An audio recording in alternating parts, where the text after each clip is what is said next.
Hey guys, tonight we begin with the remarkable lives and incredible resilience of medieval peasants, the everyday heroes who, despite the odds, managed to survive some of the coldest and most brutal nights in history. From makeshift insulation tricks to communal sleeping strategies, their story is one of grit, ingenuity, and determination. So before you get comfortable, take a moment to like the video and subscribe, but only if you genuinely enjoy what I do here. And let me know in the comments where you're tuning in from and what time it is for you.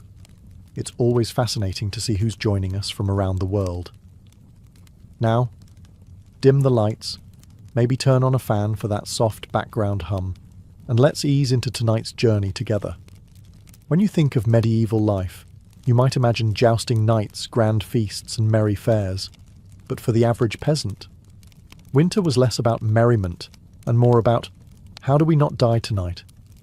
It wasn't just a season. It was a test of endurance that came around every year, like an especially cruel teacher who didn't believe in second chances. Picture this. You're living in a tiny mud and stick hut, with walls so thin you could probably hear a bird sneeze from outside.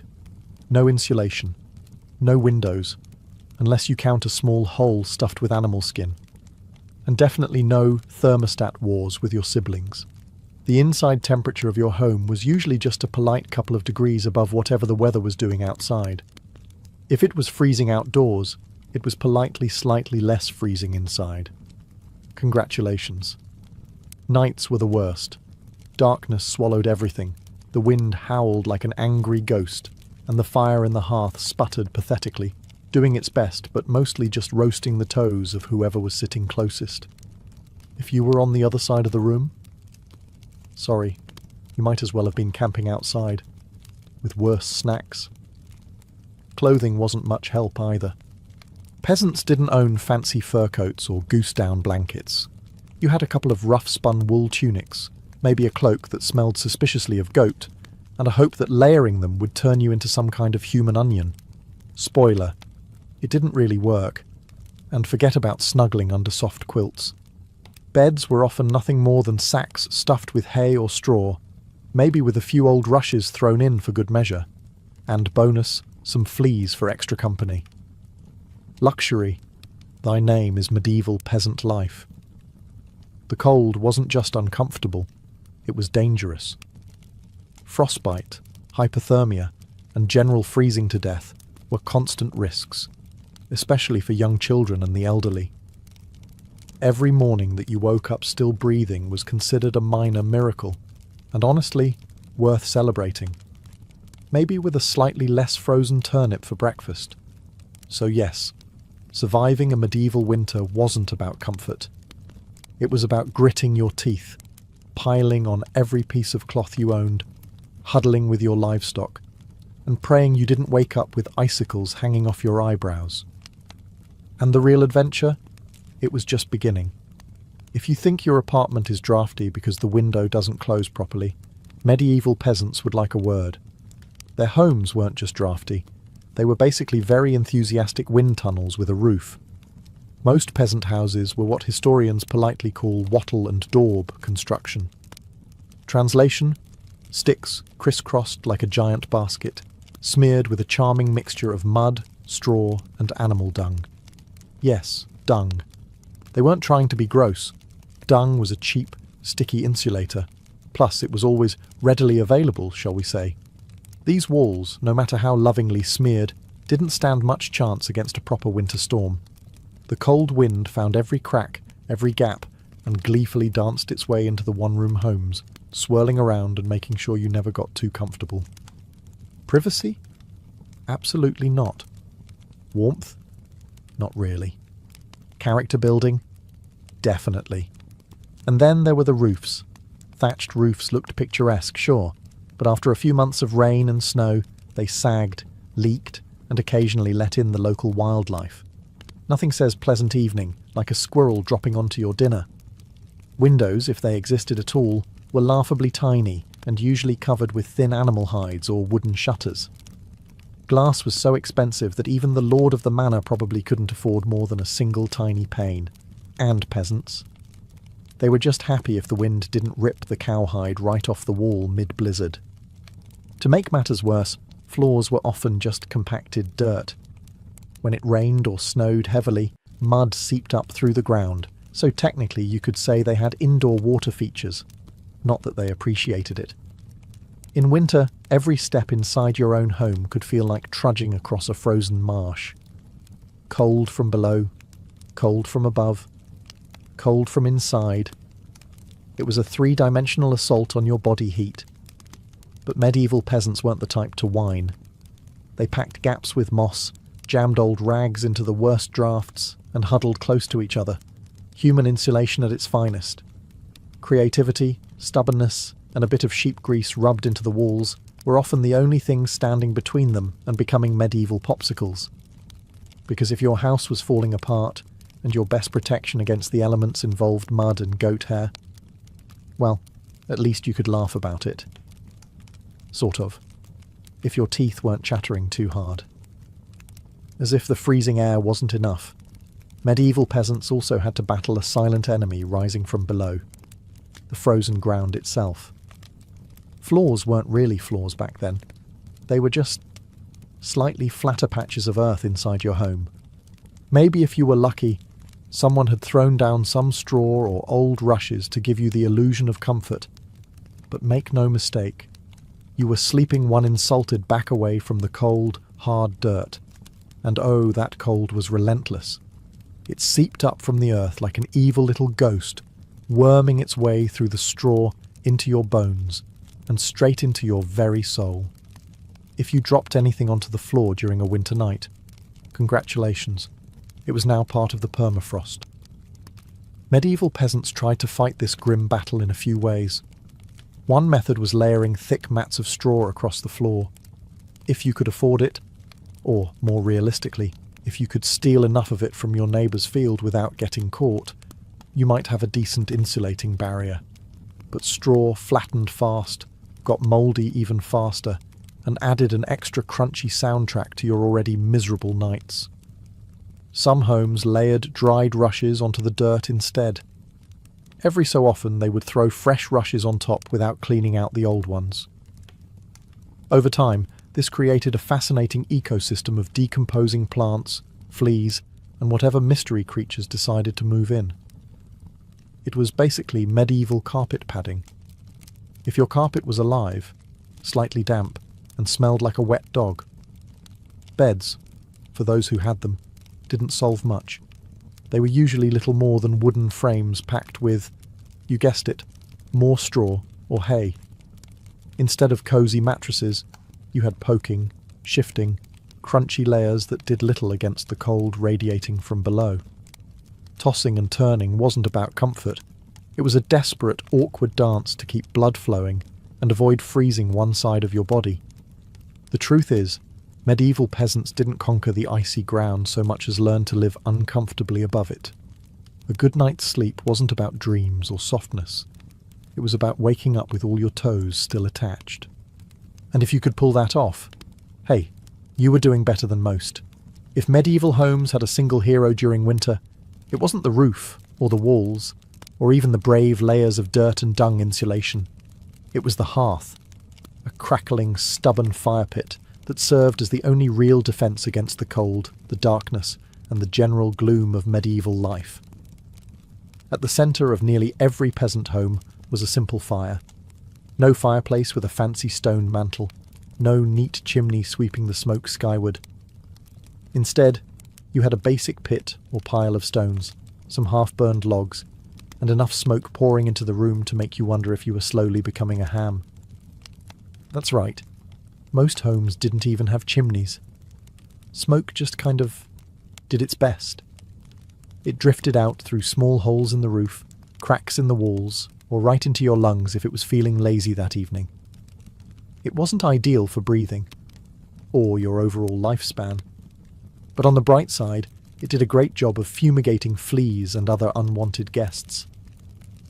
Who needs pest control when you're marinating in smoke 24/7? The hearth wasn't just about warmth either. It was the kitchen, the light source, and sometimes even the medieval version of a television. People sat around the fire telling stories, gossiping, or just staring into the flames because, frankly, there wasn't much else to do after sunset. Keeping the fire alive wasn't just a nice idea, it was mandatory. Letting the fire die out at night was like putting up a sign for the cold to come in and finish you off. Plus, reigniting a fire in winter wasn't as easy as striking a match. You had to work with flint, steel, kindling, and more prayers than you'd ever offered before. Everyone in the family had a duty, stoking the flames, watching the embers, adding peat, sticks, or if you were lucky, a precious piece of dry wood. It was a constant battle between human persistence and the smothering cold that wanted nothing more than to snuff you out. The hearth didn't guarantee survival, but without it, survival was downright impossible. It was a smoky, sputtering, often disappointing little fire. But in a medieval winter, it was the beating heart of hope. If there was one thing medieval peasants feared more than running out of ale, it was letting the fire go out overnight. Without that warm, flickering lifeline, the cold would creep in faster than a tax collector after harvest. And in the dead of winter, restarting a fire from scratch wasn't just inconvenient, it could be deadly. Matches didn't exist yet. Lighters? Dream on. Rekindling a fire meant striking flint and steel together, praying for a single precious spark, and then coddling that spark with tender love and whatever dry kindling you hadn't already burned days ago. Imagine trying to do all this in the freezing dark, half asleep with frozen fingers. Now add a hungry wolf howling in the distance for extra motivation. So peasants got smart. They banked the fire. No, not in a cozy savings account. Banking meant carefully burying the embers under a mound of ash right before bed. The ash acted like a blanket, insulating the glowing coals and keeping them alive, just barely, until morning. If you did it right, you could stroll over at sunrise, poke the pile a little, add fresh wood, and, voila, fire without the frostbite. But if you did it wrong? Well, let's just say mornings got a whole lot colder and a whole lot grumpier. Fire banking was an art, passed down from parent to child like a prized family recipe. Everyone had their own little secrets. Some said use dry ash only, others insisted a bit of dampness was key. Some packed the embers tight, others let them breathe. You could practically start a medieval argument just by suggesting a better fire banking method. It was the ancient version of arguing over barbecue techniques, just with slightly higher survival stakes. Sometimes banking the fire wasn't enough. A howling wind might sneak through a crack and snuff it out anyway, or a clumsy sheep might stumble into the hearth. Yes, it happened. That's why some families took turns getting up in the night to check the coals, basically the medieval equivalent of sleepwalking to the thermostat. In the end, fire banking was less about mastering nature and more about buying just a few more precious hours of warmth. And if you woke up to even a single surviving ember, that was your victory, right there, and enough to face another day of battling the cold. In medieval times, the phrase, "the more, the merrier," wasn't just about parties. It was a winter survival tactic. When the fire sputtered and the freezing winds whistled through every crack, there was one surefire source of warmth, each other. And if that meant sleeping cheek to cheek with your entire family, neighbours, livestock, and possibly a very confused goose, so be it. Forget about personal space. Privacy wasn't even a concept. On the coldest nights, the goal wasn't comfort. It was, don't wake up frozen to the floor. Entire households piled into the warmest corner of the house, wrapped in whatever scraps of cloth they could find, and formed what could best be described as a desperate, snoring human lasagna. Younger kids squeezed in between parents, grandparents snuggled under the outer layers, and if Cousin Ethel showed up unexpectedly, well, there was always room for one more. If you were lucky, you got to sleep in the middle, where body heat radiated from all sides. If you were unlucky, you were on the edge, the medieval equivalent of sleeping next to the door of a meat locker. And woe to the person who moved too much during the night. You shift once to get comfortable, and suddenly you've knocked Aunt Maud into the freezing draft by the wall. Congratulations, you're now the family villain. Sometimes even bedding was shared. A communal straw mattress that slowly flattened under the nightly weight of multiple generations. And because hygiene wasn't exactly winning any awards back then, let's just say it wasn't the most fragrant sleeping arrangement.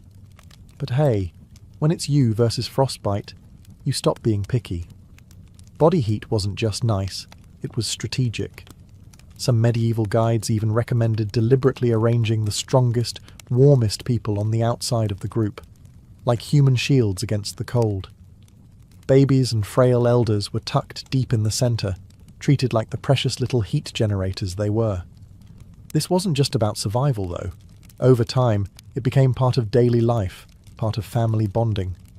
Long winter nights huddled together led to storytelling, singing, and, undoubtedly, some very interesting conversations muffled under a shared wool blanket. So next time your sibling steals your blanket or your dog hogs the bed, just remember, at least you're not fighting for elbow space between a snoring uncle and a particularly judgmental goat. If you thought modern roommates were a challenge, medieval peasants would like to introduce you to their winter housemates: cows, goats, pigs, chickens, basically anything with a pulse and a little bit of body heat. Bringing animals indoors wasn't just a quirky village tradition, it was vital for survival. Livestock generated warmth, and in a poorly insulated hovel where the wind howled louder than your stomach, every little degree mattered. Plus, if your goat shared a wall with you, it was slightly less likely to get stolen by a neighbour in the dead of night.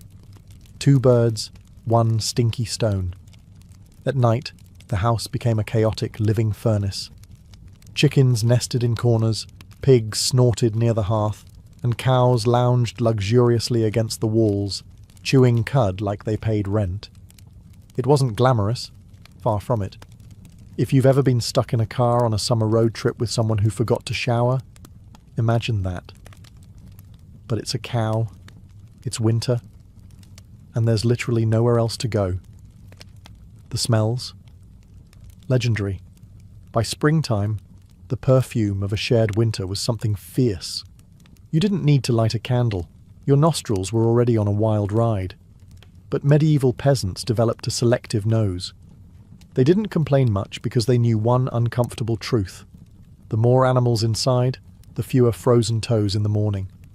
Certain animals even had prime spots. Cows, being the biggest and warmest, usually took centre stage near the family. Goats were allowed closer in for their warmth, and because goats, being goats, would find a way inside anyway. Chickens roosted in rafters or old baskets, and pigs, well, pigs didn't care. They plopped down wherever they pleased, probably right in the middle of the floor. Of course, sharing your bedroom with livestock wasn't without hazards. Imagine drifting off peacefully, only to be rudely awakened by a chicken deciding your hair makes a good perch, or stepping barefoot into something suspicious. First thing in the morning. Yes, medieval mornings could be full of surprises. Still, despite the noise, the smells, and the occasional hoof to the ribs, peasants understood the simple math. Cold kills, and cows cuddle, whether they want to or not. In the battle against winter's icy fingers, a warm, slightly slobbery cow breath was often the deciding factor between life and death. In medieval winters, fashion wasn't about looking good, it was about not dying. Peasants weren't flipping through the latest trends, they were layering up like they were preparing for battle against the Grim Reaper himself. The rule was simple. If you owned it, you wore it. Sometimes, all at once. First, the basic undertunic, a scratchy, probably not too clean linen shirt. Over that, a thicker woolen tunic, then another, if you had it. Add some leggings that sagged at the knees, a rough cloak draped over your shoulders, and, if you were really lucky, a patched-up sheepskin thrown on top like a prize trophy. Congratulations, you are now approximately 10% warmer and 90% itchier. Boots were a luxury. Many peasants wrapped their feet in layers of cloth or old rags and stuffed them into wooden clogs. If the cold still bit through, well, you just added another rag and hoped you didn't lose a toe. And forget about washing all these layers. Washing your clothes in the middle of winter meant dragging them to a frozen stream, smashing through the ice, and then waiting 2 days for your only shirt to dry.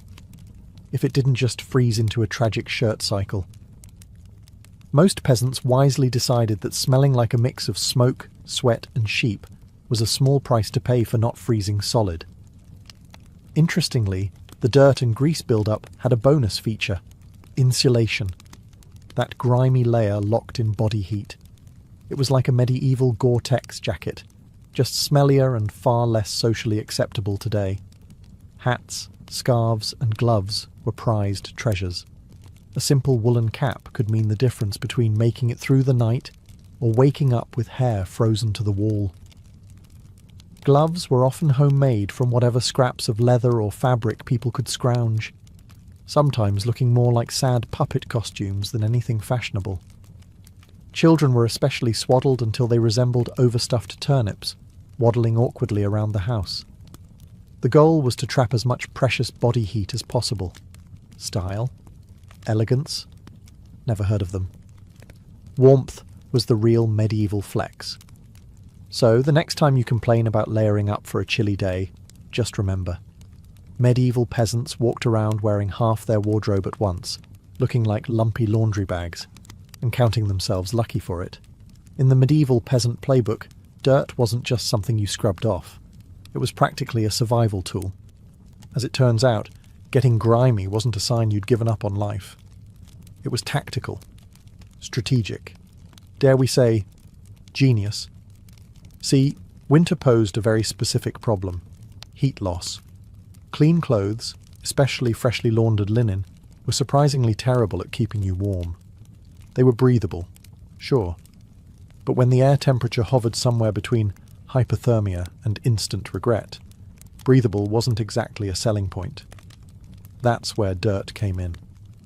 As peasants trudged through day after day without washing their clothing, layers of grime, natural body oils, and good old-fashioned mud began to build up on their tunics, cloaks, and leggings. Over time, this natural armour clogged the tiny gaps in the fabric, making clothes more wind-resistant. It was like medieval weatherproofing, just smellier. Sure, you smelled like a goat who lost a bet, but guess what? You were warm. In fact, some medieval folks believed that washing yourself too often in winter could actually make you sick. Better to keep that protective, holy filth barrier intact. Bathing was rare, laundry even rarer, and soap, when it existed, was reserved for serious occasions, like when the bishop showed up, or maybe right before you died. Adding to the strategy, peasants layered their clothes without changing the ones underneath. You just threw your new layer on top of last month's. Eventually, you became a walking museum of the past 6 weeks.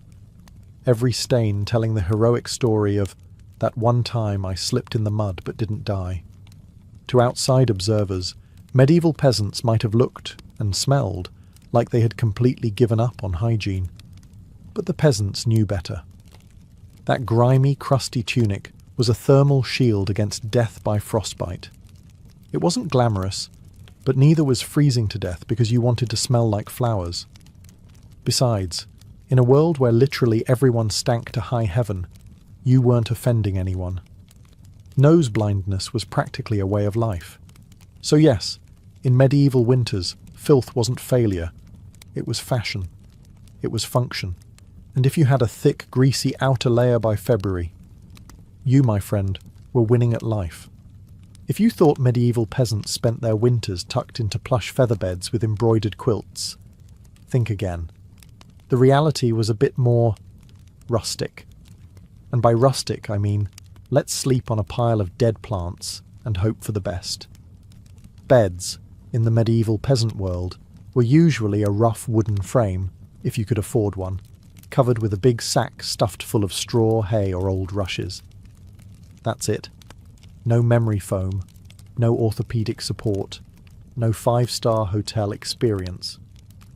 Just a crunchy, lumpy, slightly pokey mess that smelled faintly of barnyard and regret. Every toss and turn in the night brought a delightful soundtrack of crinkling straw, and the occasional sharp jab from a rogue stalk.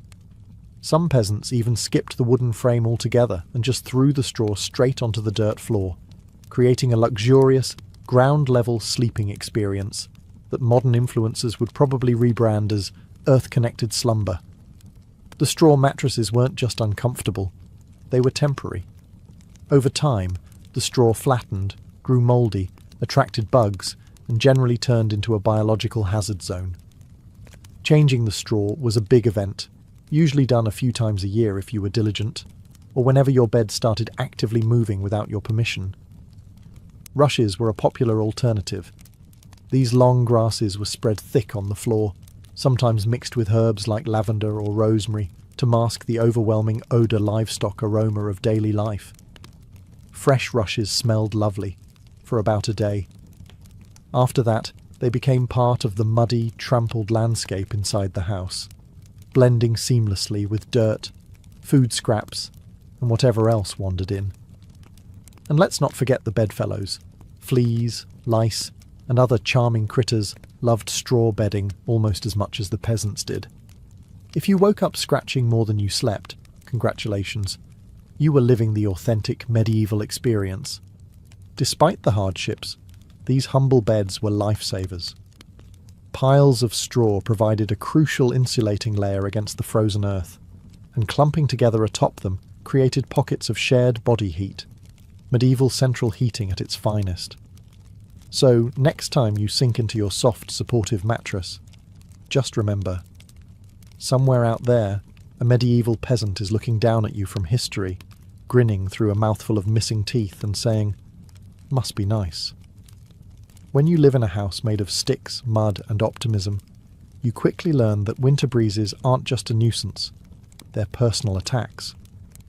Medieval peasants didn't just fight the cold from the outside, they fought it from inside their own homes, armed with nothing but whatever they could cram into the cracks. And trust me, there were a lot of cracks. Walls warped, mud crumbled, thatch sagged. The cold seemed to find new places to sneak in every night, like a mischievous poltergeist with a grudge. Sealing up the house became an art form. Peasants stuffed gaps with moss, straw, scraps of old cloth, bundles of dry grass, and sometimes even animal hair. If it was soft, squishy, or vaguely insulating, it was jammed into a hole somewhere. Some particularly determined souls daubed extra layers of mud and dung over the outside of their walls as an annual winter project. Imagine standing there in freezing weather, slapping cold manure onto your own house while muttering, "This is fine, this is luxury." Because in a way, it was. Roof leaks were another battlefield. Thatch, while cheap and plentiful, wasn't exactly waterproof, especially after a few seasons of rain and snow. Peasants would plug holes in the roof with spare bits of cloth, bundles of reeds, or, in moments of true desperation, chunks of turf stolen from the nearest field. Every home eventually started to look like a slightly sad patchwork quilt made by someone who gave up halfway through. Doors? Windows? If you had them, you were lucky.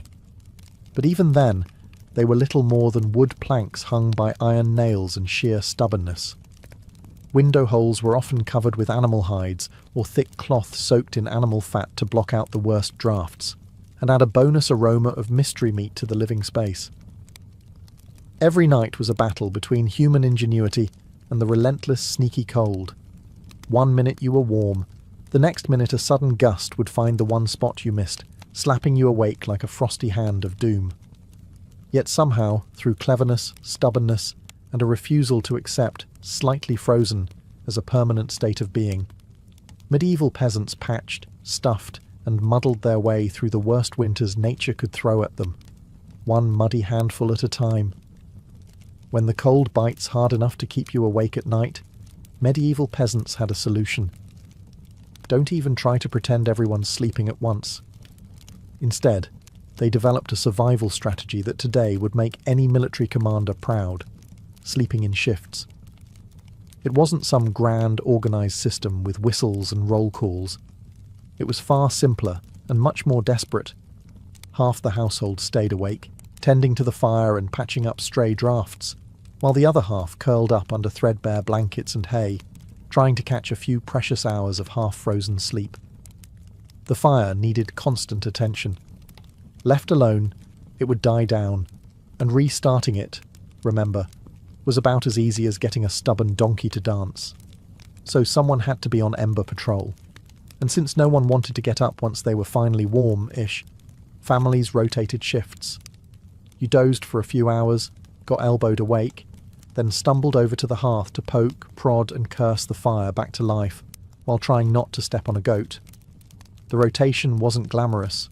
There were no night vision goggles, no late-night snacks, and certainly no 5 more minutes snooze buttons. Just stiff joints, heavy eyelids, and a growing resentment toward whoever snored loudest during your shift. Children old enough to hold a stick were pressed into service, learning early that in winter, everyone pulled their weight, or froze trying. Grandparents sometimes stayed by the fire longer, both because of their experience and, frankly, because arthritis made lying down and getting up again a monumental event. And when it was your turn to sleep, good luck. With people moving about, animals rustling, wind battering the walls, and the occasional sharp nudge from a sibling who, accidentally, rolled over too hard, getting quality rest was a miracle. Yet despite the exhaustion, the system worked. Sleeping in shifts meant that there was always a set of eyes, and cold, begrudging hands, ready to keep the hearth alive. The embers survived, and by extension, so did the family. So next time you grumble about waking up to adjust the thermostat or let the cat out, spare a thought for the medieval peasant, squinting into a smoking fire at 3 a.m, wondering if toes were really that important after all. You know it's cold when you have to think about how you breathe just to stay alive. Medieval peasants didn't just battle the freezing air with cloaks, fires, and creative sleeping arrangements. They even adjusted the way they inhaled and exhaled to survive the night. The problem was simple. Deep, open-mouthed breathing pulled icy air straight into your lungs. In a world where pneumonia could kill you faster than you could say, "Hail Mary," that was a risk nobody wanted to take. So peasants learned the art of what you might call survival breathing. Instead of sucking in huge gulps of air like they'd just run a marathon, they kept their breathing shallow, slow, and, most importantly, through the nose. The idea was to gently warm the incoming air a bit before it hit their lungs. It wasn't perfect, but it was better than coughing yourself into the grave by February. If you accidentally took a big mouthful of cold air, congratulations. You just bought yourself a ticket to a week of hacking up bits of what felt like your soul, with no doctors in sight, and grandma treating you with hot onion tea and firm prayers. Some people even tucked parts of their cloaks, shawls, or rags up over their faces while they slept, creating a makeshift breath-warmer barrier. Of course, this also meant you ended up with a damp, slightly soggy fabric patch clinging to your mouth by morning, but hey, it beat freezing from the inside out. Children were taught these tricks early on. Parents would scold little ones for panting like dogs, indoors during the cold months. And honestly, between strict breathing lessons, itchy wool layers, and sleeping next to an aggressively gassy goat, medieval childhood winters were character building on a whole different level. At night, tucked into straw bedding under piles of cloaks, and next to a gently steaming cow, breathing became an art form. Slow, steady, nose only, and as minimal as humanly possible, like some grim medieval version of a yoga retreat, only with more frostbite and fewer inspirational quotes. In the grand survival playbook, it wasn't the flashiest strategy, but it worked. One shallow breath at a time, peasants endured another night in the long, relentless war against winter. In the endless battle against medieval winter, peasants discovered an unlikely secret weapon: a full stomach. Turns out, one of the best ways to fight off the cold wasn't another scratchy wool cloak. It was stuffing yourself with something hearty and heavy right before bed. Calories meant warmth. The more your body had to digest, the more it heated itself up doing the work. It's basic medieval thermodynamics. Eat a heavy meal, generate internal heat, and maybe, just maybe, survive until morning without turning into a peasant-shaped popsicle. So what did medieval peasants pile onto their plates before a long, freezing night? Think thick stews, heavy with root vegetables like turnips, onions and parsnips. Grains were lifesavers too. Oat porridge, barley gruel, or dense, chewy rye bread. If you were especially lucky, say, after a festival day or a generous slaughter, you might even get a hunk of salted pork or a slice of dried sausage thrown into the pot. This wasn't comfort food in the Instagram sense. No delicate presentation. No artisanal garnishes. It was one enormous, vaguely brown meal, designed to sit in your gut like a friendly brick, slowly burning through the night and keeping you just a little bit warmer. It wasn't just about eating a lot. It was about eating smart. Foods that took longer to digest provided a slow, steady trickle of warmth. Fatty foods were particularly prized, not just for the energy they provided, but because fat burns slower than lean meat. A belly full of stew, bread, and a questionable amount of lard. Peak medieval winter luxury. Parents made sure even the pickiest children ate heartily. Nobody cared if little Thomas didn't like turnips. You ate the turnips, or you shivered through the night thinking about how much you missed the turnips. Harsh but effective parenting, medieval style. Of course, heavy nighttime eating came with its own hazards. You might be warmer, but you were also risking a night of vivid, bizarre dreams, fueled by a stomach trying desperately to process an entire field's worth of cabbages. Was it worth it? Absolutely. Because in the end, peasants weren't aiming for a Michelin star meal. They were aiming to survive.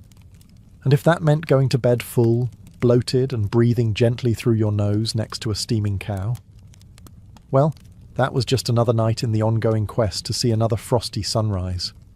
Long before electric blankets and fancy heated mattress pads, medieval peasants had to get creative if they wanted a little extra warmth at bedtime. And that's how the humble haybox and the ever-glamorous heated stone became winter's unsung heroes. Let's start with the haybox. It sounds rustic, and it absolutely was, but the idea was pure genius. Peasants would take a sturdy wooden box, line it thickly with hay, and use it to store food that had been cooked earlier, keeping it warm for hours. Leftover stew, hot porridge, toss it into the haybox, cover it up, and it stayed hot enough for a late-night snack without needing to risk reigniting the fire. Medieval slow cookers, basically. But peasants didn't just stop at food. They realised if hay could trap the heat from a stew pot, it could also trap the heat from something even better. Rocks. Enter the era of the heated stone.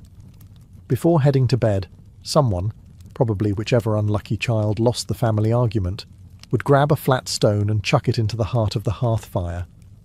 After roasting it until it was nearly too hot to touch, a fine line between helpful and third-degree burn, they'd fish it out using a stick or some old tongs. The stone, still radiating blissful warmth, would be carefully wrapped in rags, tucked into an old piece of cloth, or jammed into a clay pot, then slipped under the hay in the mattress or down at the foot of the bed. A medieval heating pad, ready to do battle against the frozen earth.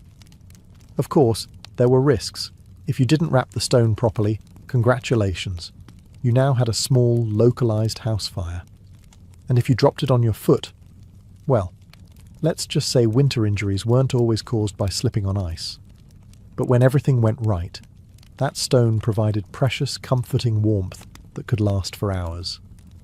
It wasn't luxurious, but when you lived in a half-frozen hut, luxury was defined as not waking up with icicles dangling from your nose.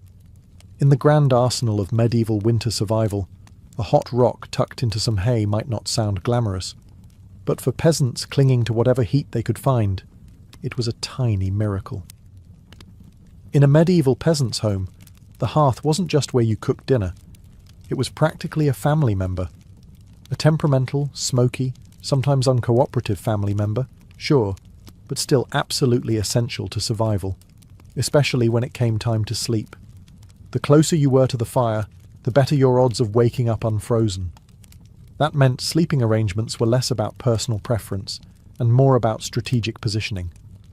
Infants, the elderly, and anyone sick or frail got first dibs on prime hearth real estate.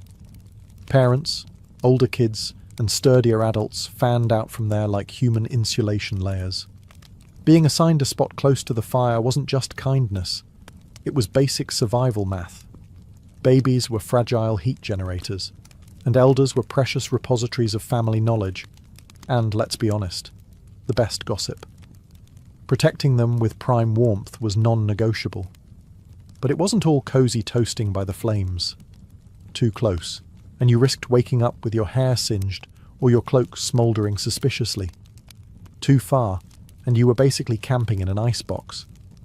It was a delicate dance. Stay near enough to bask in the fire's glow, but not so near that you had to explain to your neighbour why you now looked like a half-cooked roast.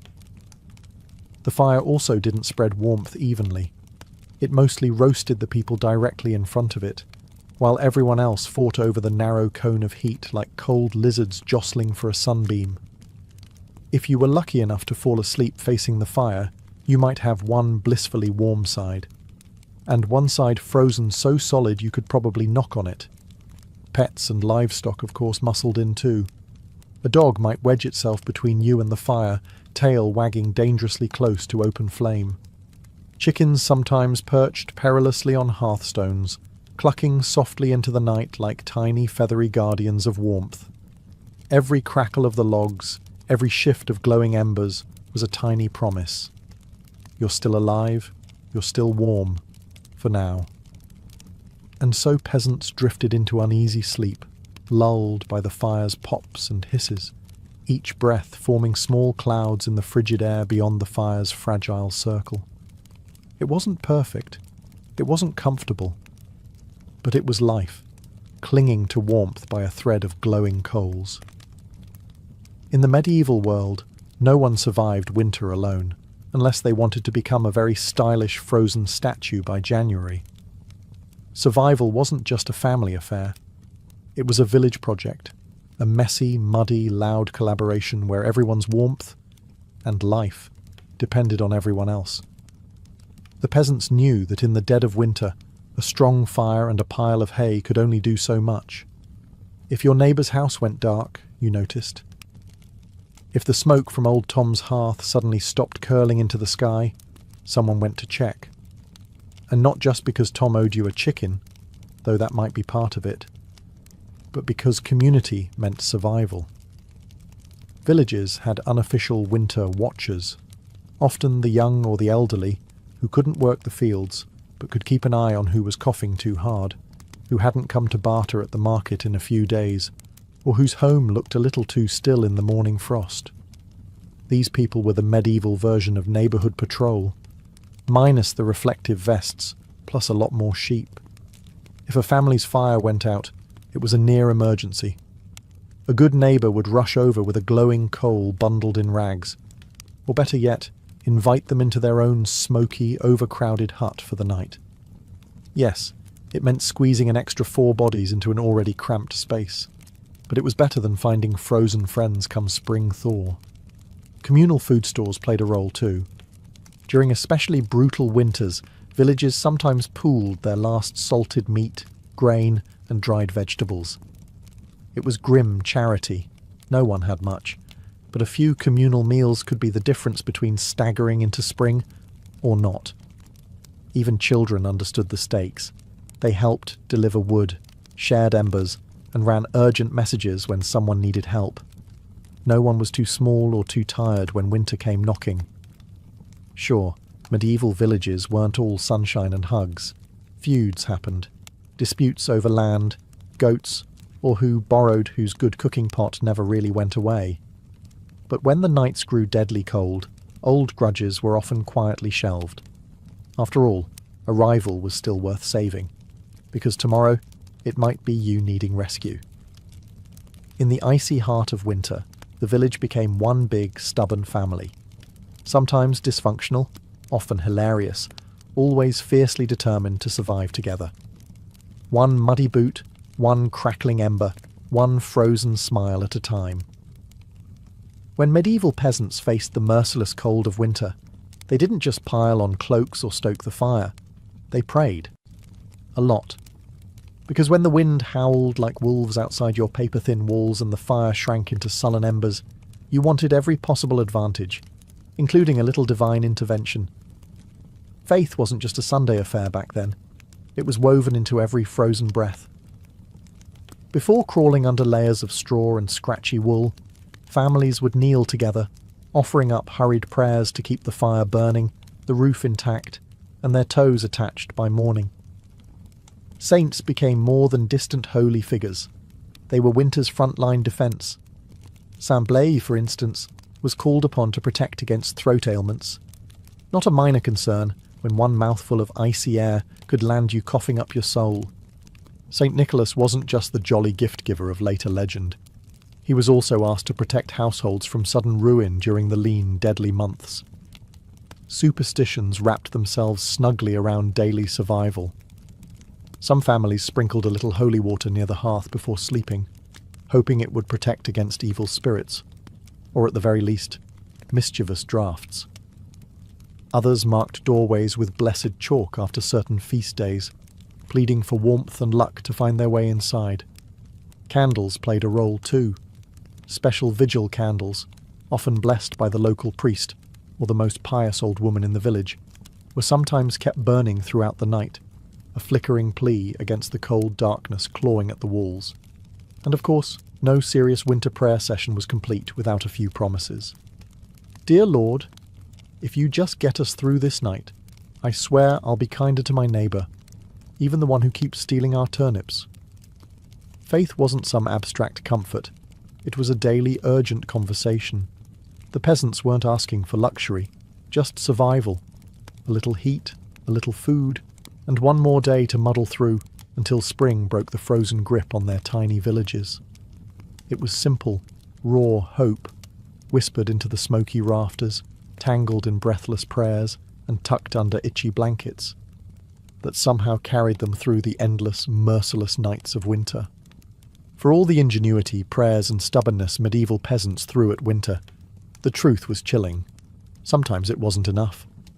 And when winter won, it didn't just take a few unlucky souls. It took entire families, whole villages, vanishing them into silence beneath a heavy shroud of snow and ice.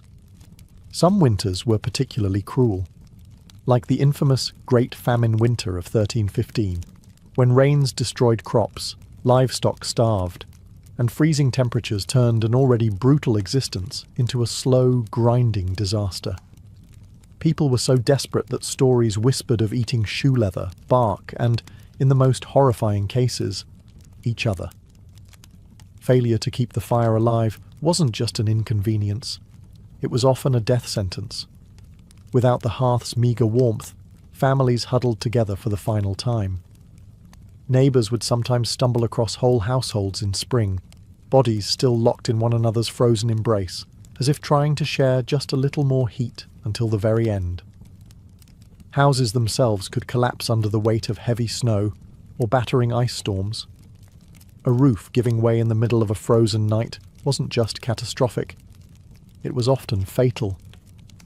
Dragging yourself through thigh-deep snow to beg shelter from neighbours wasn't a guarantee either, especially if those neighbours were already stretched to the breaking point. Disease loved the cold too. Starvation weakened the body, and cramped, smoky homes turned into breeding grounds for pneumonia, bronchitis, and other deadly infections. A simple cough in December could easily be a funeral by January. And then there was the quiet horror. Frostbite. Fingers, toes, even ears blackened and died while still attached to their owners. Some villagers survived winters at the cost of their limbs, a grim badge of honour that said, "I made it through, but winter took a piece of me." Yet what's most haunting isn't just the death, it's the eerie normalcy of it. People accepted that each winter, some among them wouldn't see the thaw. Death wasn't unexpected. It was just another neighbour at the door, wrapped in frost, waiting its turn. Even amid the bitter cold and constant threat, medieval peasants pressed on, stubborn, grieving, clinging to life. Because as long as there was one ember left in the hearth, one breath hanging in the frozen air, there was still a fight worth fighting. When we look back at medieval peasants, those muddy, frost-bitten survivors of endless winters. It's tempting to see only their hardships, the cracked hands, the frozen toes, the smoke-choked huts. But buried beneath all that struggle is something far more powerful, a legacy of raw, stubborn ingenuity and unbreakable endurance. They didn't have central heating, thermal jackets, or cozy memory foam mattresses. They didn't even have the luxury of assuming they'd survive until spring. But what they did have, and what they left behind, was the blueprint for resilience. Every hay-stuffed mattress, every hand-banked fire, every moss-crammed wall gap was a testament to human creativity under pressure. Faced with impossible odds, they didn't collapse in despair. They adapted. They learned from the land, from each other, and from the bitter lessons carved by each brutal winter. Their communities were built on more than shared land. They were built on shared survival. They taught each other to watch over the sick, to pool resources when food ran low, to trust that helping a freezing neighbour today meant someone might help you tomorrow. They lived by the understanding that no one beats winter alone. Their faith, too, was a kind of endurance. They wove prayers into their daily lives, not just out of fear, but out of hope. Fragile, stubborn hope that tomorrow might be a little warmer, a little brighter. Hope that after 100 dark nights, spring would come again, and life would find a way to push through the frozen ground. And somehow, it did. Because of their sacrifices, because of their unglamorous victories, surviving one more night, one more storm, future generations thrived. Bit by frozen bit, they pushed humanity forward, enduring winters their ancestors could barely survive, until warmth and comfort became common expectations instead of distant dreams. Their blood, sweat, and ingenuity are stitched invisibly into the lives we live now. Every cozy blanket, every warm house, every lazy winter evening spent sipping tea under soft lights. All of it is the end result of countless medieval peasants refusing to give in to the cold. So the next time the wind howls outside your double-paned window, maybe spare a thought for them. The nameless, fearless ones who turned shivering survival into a living legacy. One ember, one breath, one stubborn heartbeat at a time. Anne Boleyn didn't come into the world with a crown on her head or armies at her feet. Born around 1501, likely at Blickling Hall or Hever Castle, she was the daughter of Thomas Boleyn, an ambitious diplomat, and Elizabeth Howard, a noblewoman with powerful family ties. In the grand scheme of Tudor society, Anne's birth barely stirred a ripple. Yet from these modest beginnings, something extraordinary was taking root, a life that would one day tilt the course of English history. From an early age, Anne was set apart not by her wealth, but by her mind. She was clever, spirited, and, by all accounts, magnetic. Recognizing her potential, her family sent her abroad to the continent, where her education truly began. First, she served Margaret of Austria in the glittering court of the Netherlands, an experience few English girls could dream of. There, Anne absorbed the art of diplomacy, refined manners, and the subtle dance of European politics. But it was in France that Anne's brilliance was truly polished. She spent years in the sophisticated courts of Queen Claude and Queen Marguerite of Navarre, learning the language of influence, elegance, flirtation, wit. While other young women perfected their embroidery, Anne mastered conversation, intrigue, and the art of commanding attention without ever seeming to seek it. By the time she returned to England in the early 1520s, Anne was something rare. A woman who could rival the sophistication of continental courtiers while carrying the ambition of a rising English house. She wasn't a classic beauty. Even her admirers admitted as much. But she was arresting. Dark eyes that sparked with intelligence, a quick, musical voice, a way of moving that suggested purpose just barely concealed beneath layers of courtly grace. Anne didn't just enter rooms, she changed their gravity. At a time when a woman's fate was often sealed by birth and marriage, Anne refused to drift quietly into obscurity. She had seen the power that charm and intellect could wield in foreign courts, and she intended to use that knowledge at home. Anne Boleyn was still a young woman then, clever, ambitious, untested. But history was already beginning to stir around her. The girl who returned to England was no longer just Thomas Boleyn's daughter. She was a player in a larger game, one that would soon engulf the crown itself. When Anne Boleyn returned to the English court, she was unlike anyone the nobility had ever seen. In a world full of pale-faced, modest English roses, Anne was a thunderstorm, electric, unpredictable, impossible to ignore. Her dark hair, bold eyes, and quick, sharp wit set her apart from the gentle, obedient ladies who filled the court of King Henry VIII. At first, she played the role expected of her, a maid of honour to Queen Catherine of Aragon.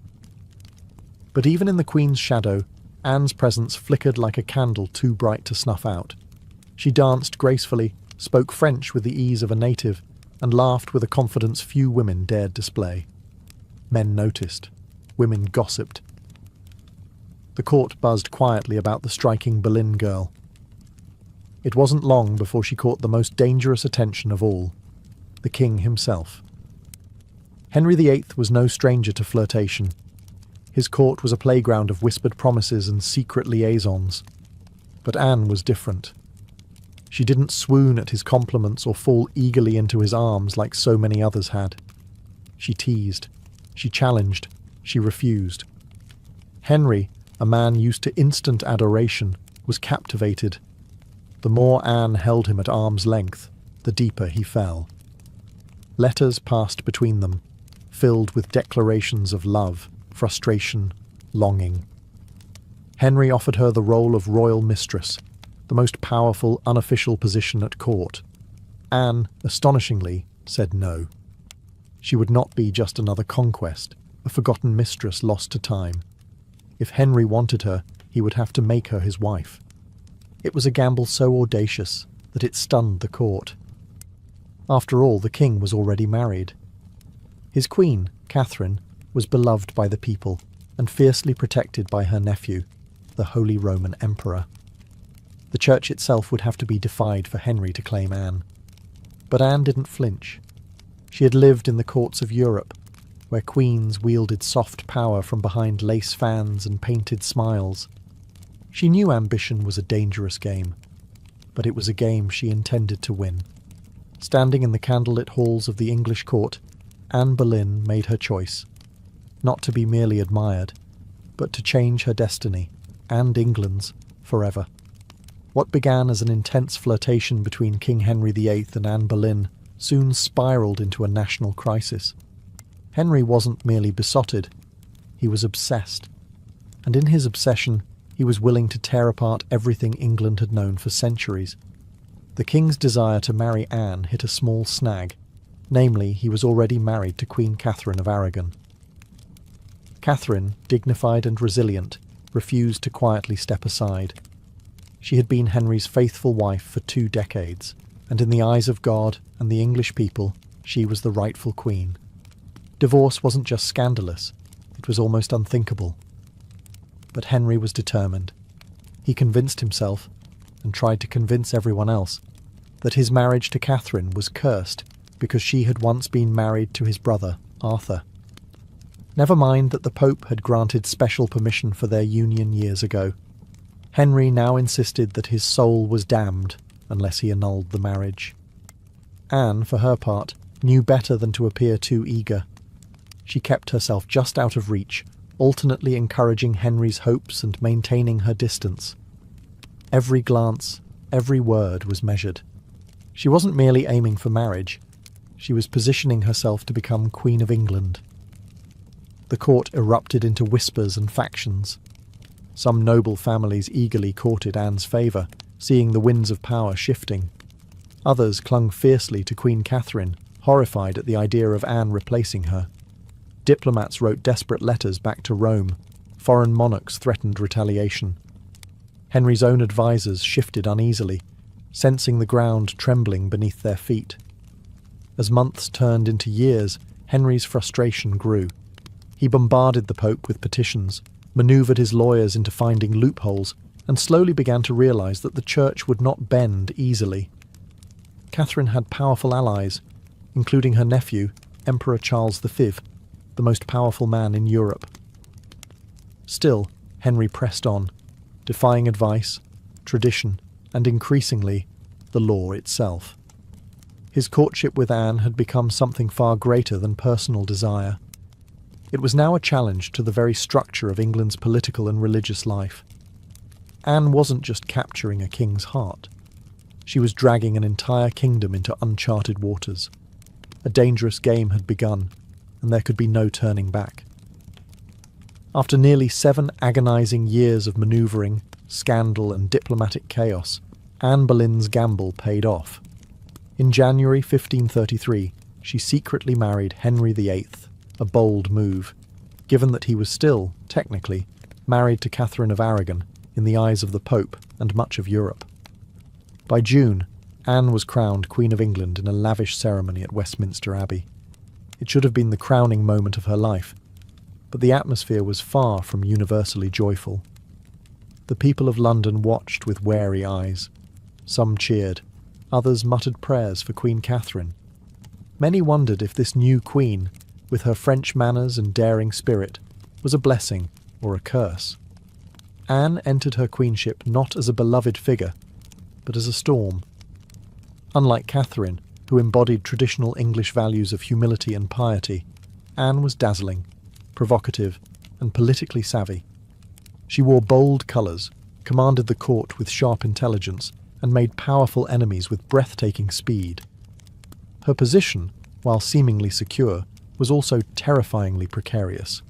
Everything rested on one thing: providing Henry with a male heir. Anne knew this as keenly as anyone. She was not merely Henry's lover anymore, she was the hope of a dynasty. Early in her pregnancy, Anne and Henry were elated, certain the child would be a boy. But in September 1533, Anne gave birth to a daughter, Elizabeth. To Anne's credit, she masked her crushing disappointment with grace, insisting the next child would surely be a son. Henry, however, was less composed. His eyes, once full of adoration, now flickered with doubt. Still, for a time, Anne's star burned brightly. She reshaped the English court in her image, elevating her family to unprecedented heights and becoming the first queen in English history crowned with the sacred oil usually reserved for kings. Her influence was vast. Foreign ambassadors sought her favour. Courtiers reshuffled alliances to be in her good graces.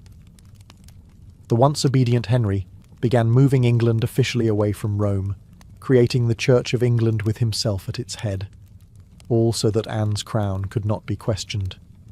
Yet even in her triumph, dark clouds gathered. Friends whispered behind their hands. Rivals circled, waiting. And Henry, fickle and restless, was already beginning to look beyond the brilliant woman who had rewritten the kingdom for him. Anne had won the throne, but keeping it would demand more than charm, ambition, or even love. Anne Boleyn had climbed higher than almost any woman of her time. But the higher you rise, the harder the fall. Almost from the moment she placed the crown on her head, the cracks in her world began to show. At the heart of Anne's struggles was the pressure to produce a male heir. Her first child, Elizabeth, though bright and healthy, was not the son Henry VIII had hung his dynastic hopes upon, and the clock was ticking. Anne suffered multiple pregnancies in quick succession, but heartbreak followed, miscarriages that left her physically weakened and emotionally battered. Each lost child chipped away at the foundation she had built. Henry, once passionately devoted, began to pull away, his disappointment carving rifts between them. Anne, never one to suffer in silence, argued, demanded, fought to keep her place. But Henry, a man who prized obedience as much as beauty, grew tired of her sharpness, her defiance, the very fire that had once drawn him in. Outside the royal chambers, enemies were gathering like wolves. Many nobles who had tolerated Anne's rise with gritted teeth now openly schemed for her downfall. Catherine of Aragon's supporters never forgave Anne for what they saw as theft and sacrilege. Even commoners whispered against her, calling her the Great Whore, blaming her for the schism with Rome and the heavy-handed changes that followed. And then came Jane Seymour. Quiet, demure, everything Anne was not. Jane captured Henry's wandering attention just as Anne's influence began to wane. Where Anne had dazzled him with brilliance and challenge, Jane offered soothing compliance. It was a dangerous shift, and Anne, perceptive as ever, saw it happening. She tried to reclaim her position, lavishing attention on Henry, promising more sons, begging for patience. But the king, ever fickle, had already begun imagining life without the woman for whom he had once torn a kingdom apart. Anne's political enemies, including Thomas Cromwell, once her ally, sensed the changing tide. They began laying the groundwork for a campaign of destruction, quietly gathering accusations, rumours, and witnesses. The woman who had played the dangerous game of ambition so masterfully was now losing ground. Anne had won her crown through cunning and courage. But in the brutal, shifting world of Henry's court, past victories meant little. Only fresh success mattered, and Anne's enemies were sharpening their knives. The queen who had shattered a kingdom would soon see how quickly a kingdom could shatter her. Anne Boleyn's enemies didn't attack her with armies or swords. They came with whispers, secrets, and carefully sharpened lies. In the back rooms of court, betrayal was brewing. Silent, patient, deadly. Thomas Cromwell, once Anne's greatest ally in the English Reformation, had turned against her. Their alliance had been built on mutual ambition, but now their interests clashed. Anne wanted reforms to help the poor and limit the power of greedy nobles. Cromwell wanted stability, favour with Henry, and no interference. Anne's boldness had made her dangerous.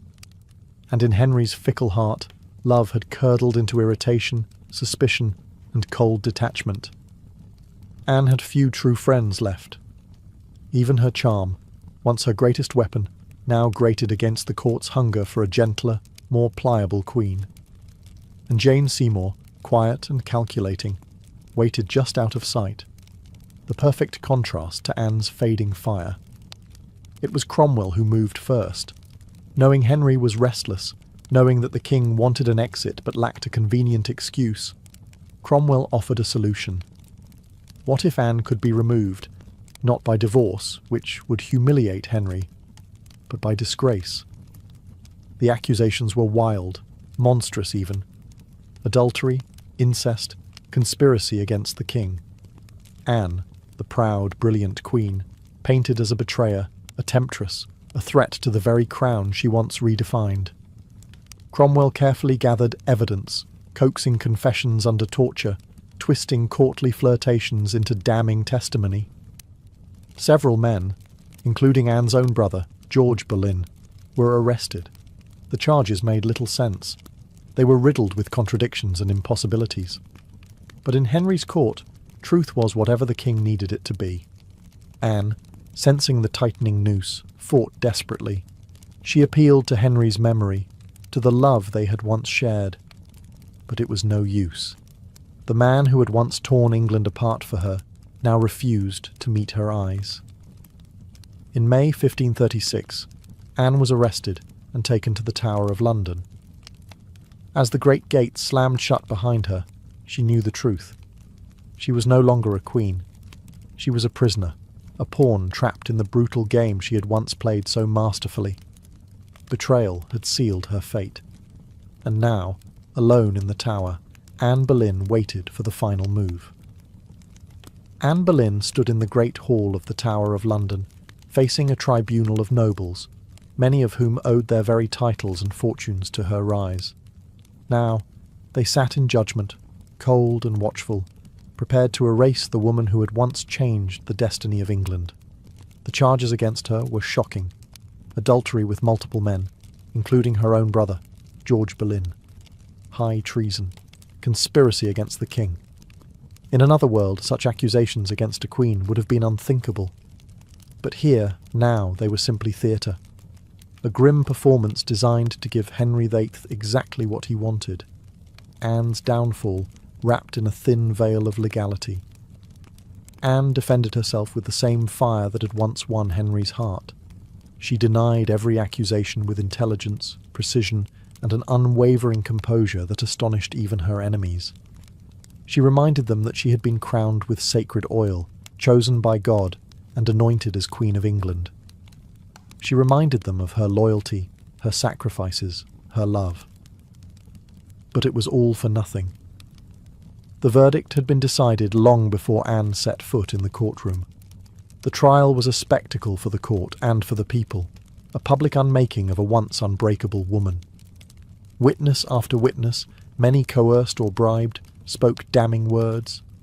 Dates and places contradicted each other. Evidence was flimsy when it existed at all. But the truth was irrelevant now.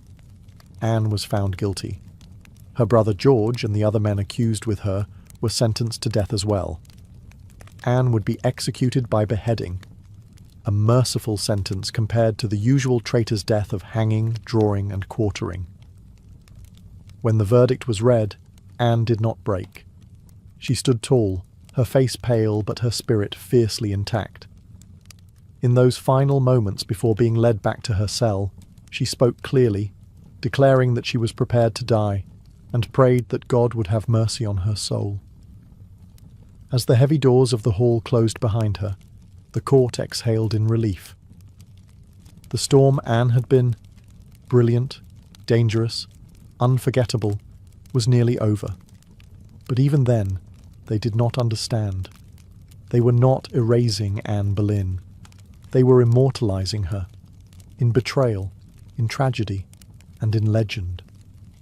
After her trial, Anne Boleyn was returned to the Tower of London, not as the triumphant queen who had once commanded England, but as a condemned prisoner awaiting death.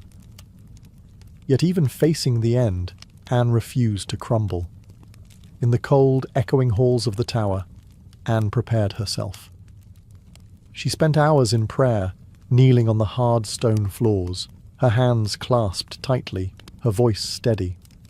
She confessed to no crimes because she believed she had committed none. She was not afraid to die, she said, but she prayed that her death would bring peace to the kingdom, and perhaps mercy to her little daughter, Elizabeth.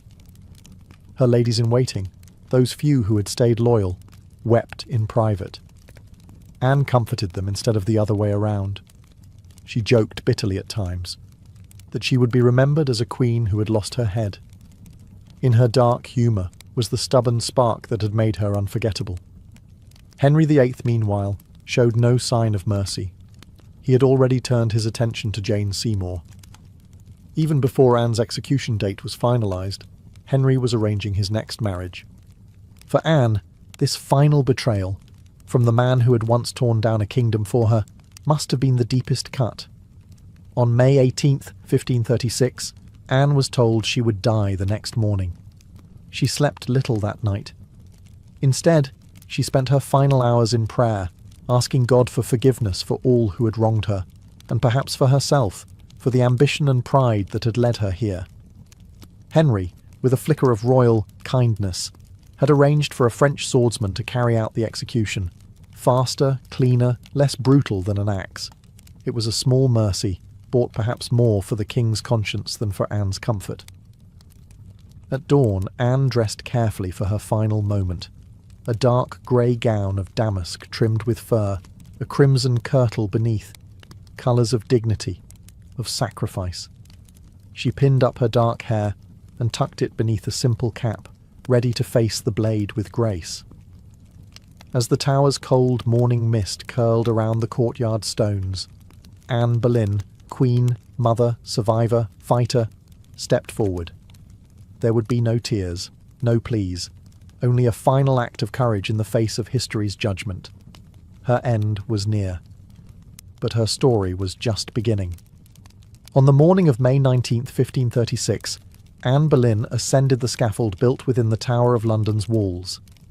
A small crowd gathered, courtiers, guards, a few witnesses, all wrapped in silence, as if even the stone walls held their breath. Anne stood tall, her grey gown fluttering slightly in the cold morning breeze.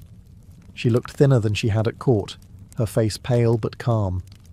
There were no hysterics, no broken sobs. If anything, she faced death with the same fierce dignity that had once shaken a kingdom to its knees.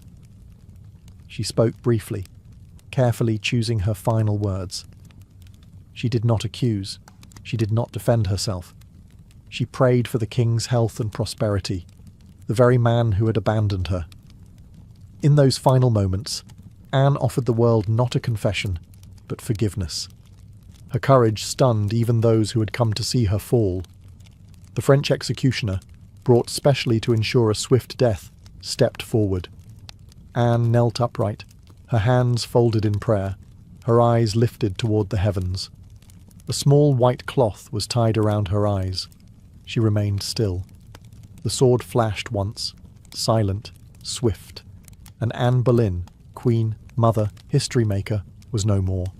She was buried quickly in an unmarked grave within the Tower grounds, laid to rest in an arrow chest because no proper coffin had been prepared for her. A queen once crowned in gold, now left to vanish without ceremony. Yet Anne's story didn't end in that cold grave. Her daughter, Elizabeth, the child whose birth had once disappointed a king, would rise to become one of the greatest monarchs in English history. Elizabeth I, the Virgin Queen, whose reign would see the flowering of English art, power, and global influence. A queen who inherited her mother's fierce spirit, sharp mind, and unyielding resilience. Anne Boleyn changed the course of England forever. Her ambition helped trigger the break with Rome and the birth of the Church of England. Her fall showed the world that even queens could be cast aside. Yet through her blood, through Elizabeth, Anne's legacy blazed brighter than any crown she had worn in life. In the end, Anne Boleyn won a kind of immortality, not through her survival, but through her indelible impact on history. By the early 1770s, the American colonies simmered like a pot left too long over a roaring fire. The relationship with Britain, once seen as the proud mother country, had soured into resentment, suspicion, and growing fury. It hadn't started with tea. Years earlier, the Stamp Act had enraged colonists by placing taxes on everything from newspapers to playing cards. That was followed by the Townshend Acts, taxing essentials like paper, glass, and paint. Each new law, passed thousands of miles away by a parliament in which the colonists had no representation, was like another spark landing in dry brush. At first, the anger showed itself in polite petitions and fiery pamphlets. Colonial assemblies drafted formal protests. Merchants organised boycotts. Writers like Samuel Adams and John Dickinson filled newspapers with passionate arguments about liberty and rights. But as time wore on, frustration deepened into something darker. A slow realization that Britain wasn't listening. Worse, Britain didn't care. Many colonists clung to the hope that if they just made enough noise, if they just reasoned hard enough, Parliament would repeal the taxes. And sometimes they did. The Stamp Act was famously repealed after loud colonial protest. But every small victory was followed by new legislation, new taxes, new insults. It wasn't about the money. It never really was. The taxes themselves were modest by British standards. What infuriated the colonists was the principle. They were being taxed without consent, treated as subjects rather than citizens, ruled like distant possessions rather than partners. Boston, more than any other city, became the beating heart of resistance. The Sons of Liberty, a secretive, fiery group of patriots, grew louder and bolder. In 1770, tensions exploded into violence when British soldiers fired on unarmed civilians in what became known as the Boston Massacre. Blood had already stained the cobblestones. Trust was a thing of the past. By 1773, the colonies were teetering on the edge. A final insult would tip them into open defiance. And it came, not in the form of soldiers or new laws or armies, but in the quiet, seemingly harmless shape of crates stacked with tea. The colonists didn't know it yet, but the night that tea floated in the cold waters of Boston Harbor, the world would change forever. In 1773, Parliament made a critical miscalculation. Believing the American colonies would quietly accept cheaper tea, they passed the Tea Act, a law that was supposed to save the struggling British East India Company and, incidentally, reassert Britain's right to tax the colonies. On paper, it looked like a good deal. The Tea Act allowed the company to sell tea directly to the colonies, cutting out the middlemen, slashing prices, and offering a luxury product at a bargain. A few pennies cheaper. What could possibly go wrong? Everything. Because the problem wasn't the price of tea, it was the principle behind it. The Tea Act left the hated tax on tea firmly in place. Accepting the tea, even at a discount, would mean acknowledging Parliament's right to tax the colonies without their consent. To many Americans, that was unthinkable, a surrender of the liberties they had fought to protect for more than a decade. The news of the Tea Act spread like wildfire through the colonies. Merchants fumed. They saw their livelihoods threatened by a monopoly that would crush local trade. Patriots raged at the hidden message. The Crown still believed it could do whatever it pleased. In Boston, the reaction was especially fierce. Already a city scarred by the Boston Massacre and years of economic hardship, Bostonians recognized the Tea Act for what it was, a trap disguised as a bargain. Refusing the tea became a matter of honor, a litmus test for loyalty to the cause of liberty. Public meetings swelled. Newspaper columns burned with fiery rhetoric. Groups like the Sons of Liberty, led by Samuel Adams and others, organized boycotts, vowing that no East India Company tea would be unloaded, sold, or drunk on American soil. All across the colonies, ships carrying the controversial tea were turned away by local resistance. In ports from New York to Charleston, the message was clear. We will not be bought. But in Boston, fate twisted differently. 3 ships, the Dartmouth, the Eleanor, and the Beaver, arrived, anchored in the harbour, and sat there, refusing to leave. Royal officials insisted the tea be unloaded. The colonists refused. A deadlock grew, taut as a drawn bowstring.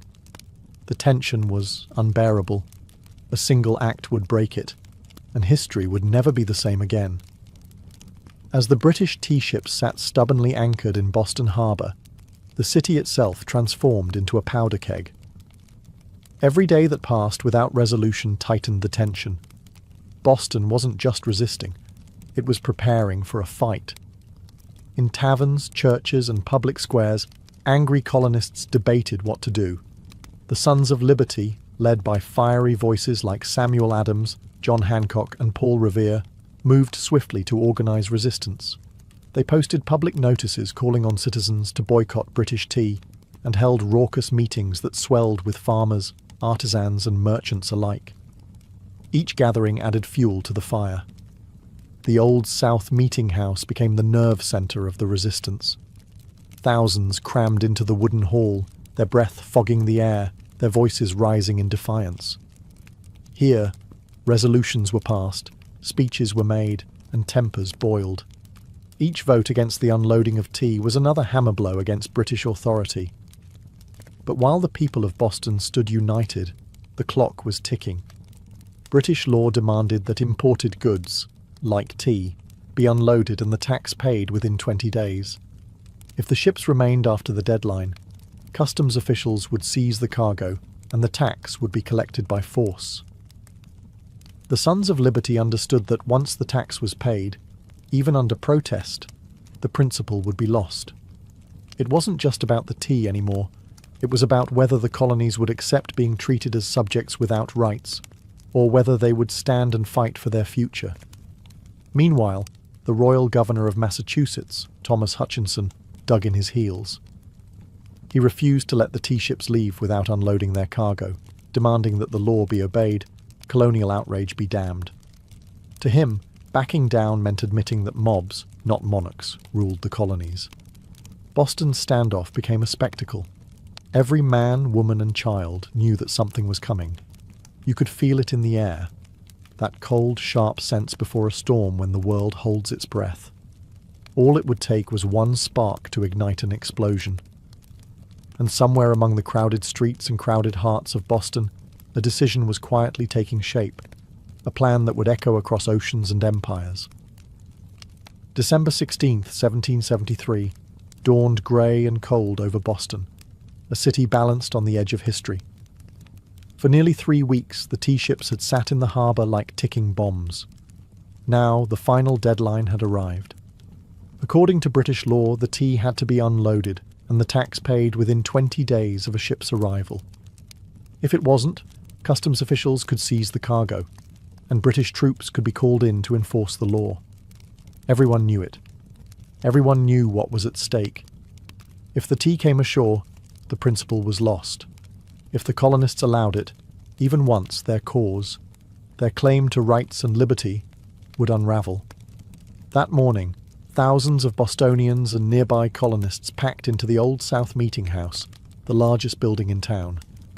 Some had walked miles through the icy countryside to be there.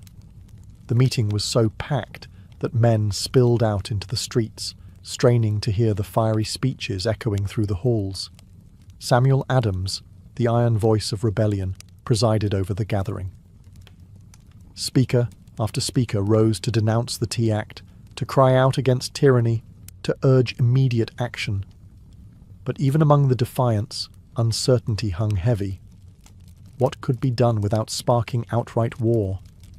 How could they stop the tea without opening the floodgates to brutal retaliation? As the afternoon wore on, riders galloped in with grim news. Governor Thomas Hutchinson remained unmoved. The ships would not be allowed to leave without unloading. The tea would be seized, the tax collected, the king's law enforced. The crowd buzzed with fury. The walls of the meeting house seemed to shudder with the force of it. Yet Samuel Adams stood calmly and spoke the words that signalled the end of debate. This meeting can do nothing more to save the country. A simple sentence. But everyone knew what it meant. There would be no more petitions, no more compromises. Action would be taken. Outside, a war whoop cut through the gathering gloom, the signal. Men disguised themselves quickly, smearing soot on their faces, donning blankets and feathers in crude imitation of Mohawk warriors. It wasn't about fooling anyone. It was about creating a symbol, a message no one could mistake. The deadline had passed. Boston would answer not with words, but with defiance. As twilight deepened over Boston on December 16, 1773, the quiet streets began to stir. Figures moved through the shadows. Ordinary men cloaked in rough blankets, their faces blackened with soot, some adorned with feathers. They weren't trying to fool anyone into believing they were real Mohawks. Their disguise was symbolic, an act of shedding their old identities, of taking a stand as something new, something fierce. By the dozens, they made their way to Griffin's Wharf, where the 3 tea ships, the Dartmouth, the Eleanor, and the Beaver, lay anchored. The harbour water churned cold and dark beneath them, thick with the sharp bite of winter air. There was no shouting, no drunken chaos. This was not a riot. It was a mission, carried out with calm, ruthless precision. Armed with hatchets and clubs, the disguised colonists swarmed the ships, overwhelming the few crew members still aboard. No harm came to the sailors.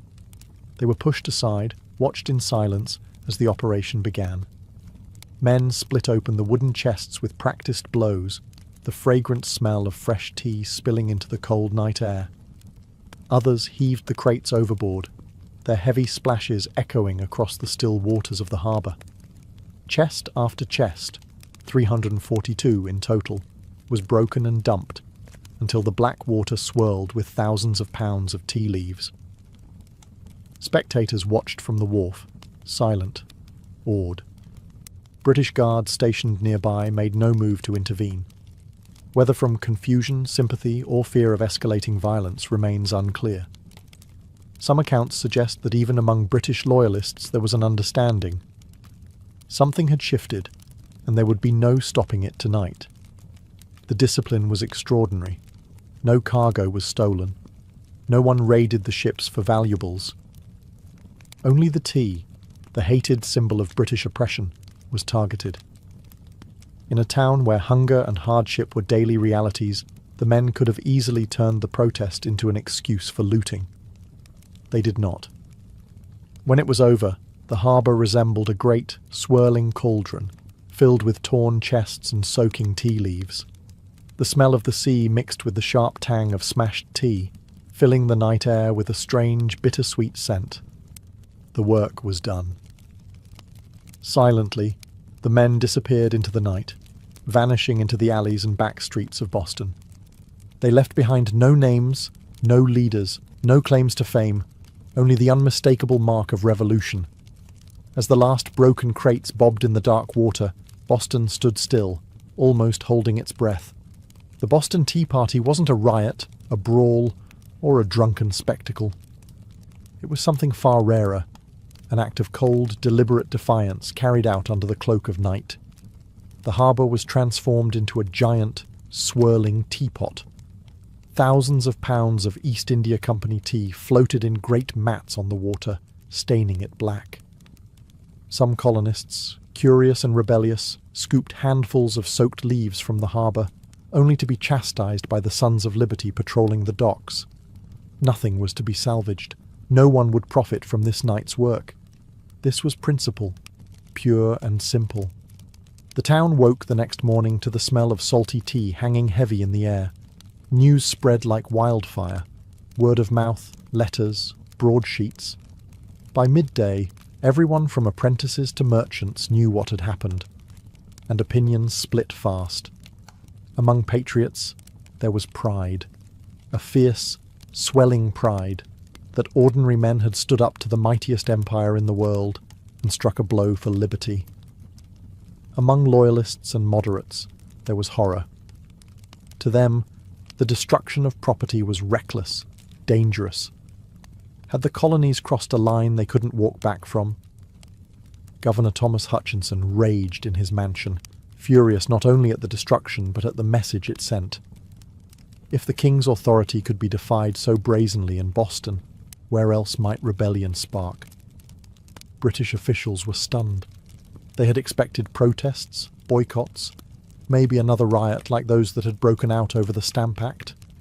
They hadn't expected organised, disciplined revolutionaries to calmly destroy tens of thousands of pounds of royal property without so much as breaking a window. The ship's captains, the Dartmouth, the Eleanor, the Beaver, could only watch helplessly as their cargo disappeared beneath the waves. In the official ledgers, the night's loss would be tallied at over 10,000 British pounds, a fortune. But the real loss wasn't measured in pounds sterling or ruined tea. It was measured in trust, in loyalty, in the fragile illusion that Britain still ruled her colonies with consent. The night the tea sank, something deeper rose to the surface, a shared undeniable truth. The age of peaceful protest was ending, a reckoning was coming, and Boston was ready. When word of the Boston Tea Party crossed the Atlantic and reached London, the reaction was swift and furious. To British officials, it was not simply a protest, it was rebellion, an open, mocking challenge to royal authority that could not be ignored. King George III, upon hearing the news, was said to have grown cold with anger.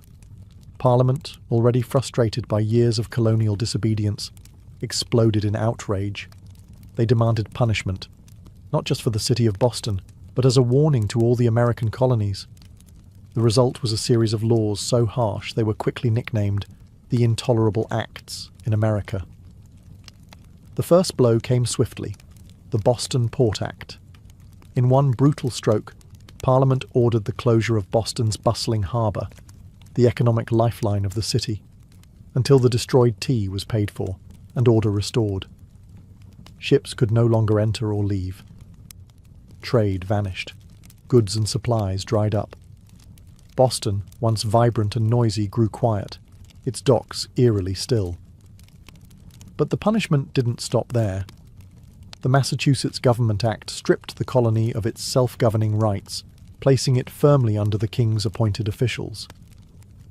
The Administration of Justice Act allowed royal officials accused of crimes to be tried back in Britain, a clear message that British authorities were untouchable. And to make sure the colonies knew force was an option, British soldiers were quartered throughout Boston, living among the very citizens they were meant to subdue. The message was clear: rebellion would be crushed. Liberty was a luxury the Crown would no longer tolerate. But Parliament's heavy hand had an unintended effect. Instead of frightening the other colonies into submission, it outraged them. News of Boston's suffering, of its port closed, its people starving under martial law, stirred deep sympathy and righteous anger throughout America. Wagon loads of food and supplies poured into Boston from neighboring colonies. Letters of support, pledges of unity, and secret meetings began to weave the once fragmented colonies closer together.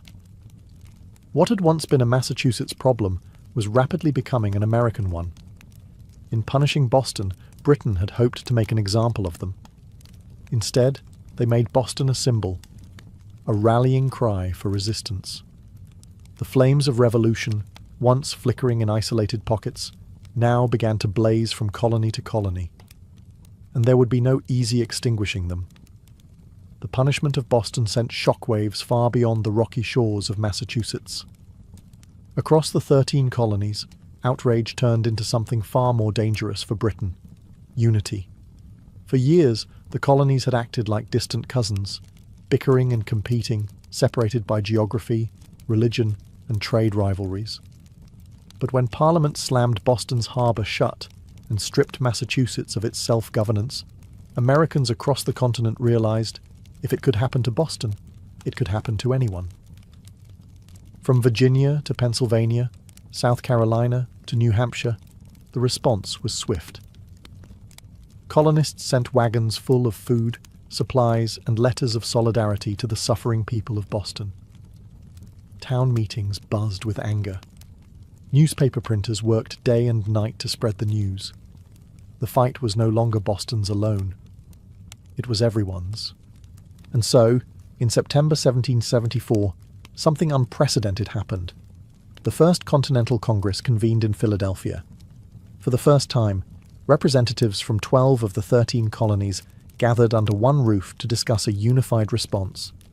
Men like George Washington, Patrick Henry, John Adams, and Samuel Adams, once merely regional figures, now stood together as architects of a movement that was growing larger by the day. Their goal, at least officially, was not yet full independence. Most still hoped for reconciliation, for a return to the old relationship of mutual respect under the British Crown. But beneath the polite debates and carefully worded petitions, a deeper understanding was taking root. The colonies could no longer afford to stand separately. At the Congress, they agreed to a sweeping boycott of British goods. They pledged mutual support in the face of further British aggression, and they made it clear any attack on one colony would be considered an attack on all. In taverns and meeting houses across the continent, ordinary people began using words that had once been whispered only in private: unity, resistance, liberty. In bringing the hammer down on Boston, Britain had imagined it would crush rebellion. Instead, it had welded the colonies together into something far more dangerous, a people who, despite their differences, were beginning to think of themselves not as scattered provinces, but as Americans. The winds of revolution were no longer just stirring. They were gathering into a storm, and it was too late for Britain to stop it. The night the tea sank into Boston Harbor, it wasn't just crates that were destroyed. It was the illusion that the American colonies could remain loyal subjects forever. The Boston Tea Party lit a spark that no king, no army, no distant parliament could ever snuff out. In the months that followed, that spark caught fire across the colonies. What had once been protests, boycotts, and polite petitions hardened into open resistance. Town militias began drilling openly. Storehouses filled with powder and shot. Men who had once toasted King George III in taverns now whispered about revolution under the same roofs. Boston became a symbol of sacrifice, battered but unbowed. The more Britain tried to tighten its grip, the more the colonies slipped through its fingers. Every ship that sailed past the closed, silent harbour of Boston was a silent reminder that tyranny had met its match in American defiance. When Parliament passed the Intolerable Acts, They intended to make an example out of Boston, to scare the other colonies into submission. Instead, they had created a martyr city, a rallying cry. From Georgia to New Hampshire, colonists realized that their fates were tied together. Resistance was no longer about tea. It was about survival, identity, freedom. By the spring of 1775, the tension reached a boiling point outside Boston, in the villages of Lexington and Concord. British troops, sent to confiscate colonial weapons, instead found armed farmers, ordinary men ready to defend their rights with musket fire. The first shots of the American Revolution rang out, a direct line traced back to the moment when men chose principle over profit and dumped a fortune's worth of tea into the harbour. The Boston Tea Party showed the world that revolution doesn't always announce itself with trumpets and banners. Sometimes it starts quietly, with a small group of determined people standing in the cold, choosing defiance over fear. In dumping the tea, the colonists weren't just rejecting a tax. They were rejecting an empire. And though the road ahead would be bloody, bitter, and uncertain, one thing had become clear that night in Boston Harbour. The American colonies were no longer loyal subjects. They were something new, something dangerous. They were revolutionaries. And they were just getting started. All before the towering pyramids of Giza, before Mesopotamian cities buzzed with life, before Stonehenge stood against the sky, there was Corral. Hidden away in the dry valleys of coastal Peru, Corral rose in silent majesty nearly 5,000 years ago, then faded into near-complete oblivion, swallowed by sands and forgotten by history. For centuries, the world did not even know it existed. The super valley where Corral once thrived seems at first glance an unlikely place for civilization to bloom. The landscape is parched, barren, the river little more than a thin silver thread winding through rocks and dust. To most eyes it looked inhospitable, a place abandoned by life. Yet it was here, amid the desolation, that one of humanity's earliest great cities took shape. Corral wasn't just a collection of scattered huts or a temporary trading post. It was a planned city, sprawling over 150 acres, filled with pyramids, plazas, residential quarters, and ceremonial spaces. It had scale, purpose, and vision, a complex society blossoming centuries before the Egyptians began stacking stones into pyramids of their own. The people of Corral achieved this without the wheel, without written language, without metal tools. They built massive structures from stone and earth with nothing but ingenuity, communal effort, and the raw power of human will. Yet for thousands of years, Corral's existence remained a secret. Even when travellers stumbled across the strange, weathered mounds scattered across the valley, they mistook them for natural formations, mere hills sculpted by the desert winds. No one imagined that beneath the sand lay one of the oldest cities in the world, predating even the civilizations that history books had crowned as the firsts. It wasn't until the late 20th century that archaeologists, led by Ruth Shady, uncovered the truth. What they found buried in the dust of time would rewrite the story of the Americas and force the world to reconsider what it thought it knew about the birth of civilization itself. Corral had risen, flourished, and fallen in total anonymity. Now, after millennia of silence, its stones are speaking again, whispering of a peaceful, intelligent people who built a world of complexity and wonder in a land where life itself seemed impossible. And this was only the beginning of their story. At first glance, the Supi Valley looks like a place where life should struggle to exist. Harsh winds sweep across endless stretches of sand and stone. The sun beats down mercilessly, drying out the earth, baking the landscape into cracked, brittle sheets. Water is scarce, the river a meandering thread fighting for survival. To the untrained eye, it is a wasteland, barren, empty, forgotten by the gods. But the people of Corral saw something different. They did not see a desert to be feared. They saw a canvas to be shaped.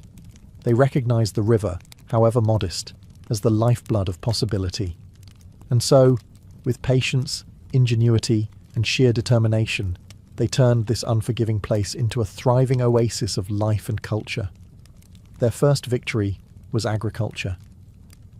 They learned to tame the river's seasonal floods, building simple but brilliant irrigation systems that channeled water across the valley floor. Where others saw sand and dust, they coaxed green shoots of hope: cotton, beans, squash, guava, sweet potatoes. Cotton, in particular, became their treasure. It was spun into fishing nets and textiles, fueling trade with coastal villages and creating bonds that stretched far beyond their desert home. But growing crops was only part of their mastery. The people of Corral understood that survival in the desert required balance. They worked with nature, not against it. They built their homes and plazas from stone and earth, designed to withstand both scorching heat and the rare, punishing rains that occasionally swept through the valley. They studied the stars and seasons, planning their harvests with the precision of master astronomers. Trade became the veins and arteries of Corral's economy. Dried fish, cotton, fruits, and handmade goods flowed up and down the coast. In exchange, Corral received exotic goods: colourful shells from the Pacific, rare stones from the Andes, ideas from distant peoples. They were not isolated, they were connected. In a land where survival seemed impossible, Corral thrived through intelligence, innovation, and community. They didn't conquer the desert with brute force. They partnered with it, learning its rhythms, respecting its power, building a society that was not just functional, it was extraordinary. Against the odds, Corral blossomed into a beacon of civilization. And it was only beginning to rise. Rising out of the desert like ancient guardians, the pyramids of Corral defy everything we thought we knew about early civilization in the Americas. These were not small, crude structures built by primitive hands. They were massive, deliberate works of architecture, created by a people with vision, organization, and ambition. The centerpiece of the city was the Pyramid Mare, the largest of Corral's monumental structures. It stretched more than 450 feet in length and towered nearly 60 feet above the desert floor, a feat of engineering on par with the early wonders of the ancient world. Built from stone, mud, and woven reed bags filled with rocks, the pyramid was designed not just to endure the harsh climate, but to withstand the punishing earthquakes that occasionally rattled the region. And endure it did, standing silent against wind and time for nearly 5 millennia. But the pyramids of Corral were not tombs. Unlike the massive burial complexes of Egypt, Corral's pyramids served a different purpose. They were centers of ceremony, power, and public life. Temples and gathering spaces crowned their summits, accessible by broad, elegant staircases. Fires once burned atop these platforms, and rituals were held beneath the endless Peruvian sky. At the foot of the pyramids, vast plazas opened up, sunken and circular, inviting thousands to gather for religious ceremonies, political meetings, and communal celebrations. The very design of Corral's cityscape suggested a society that prized community and order, a people deeply connected to one another and to the cosmos. Around the pyramids, smaller residential complexes fanned out, likely home to priests, administrators, artisans, and farmers. The pyramids themselves seem to have been strategically placed, aligned with celestial events, sunrises, solstices, the cycles of the stars.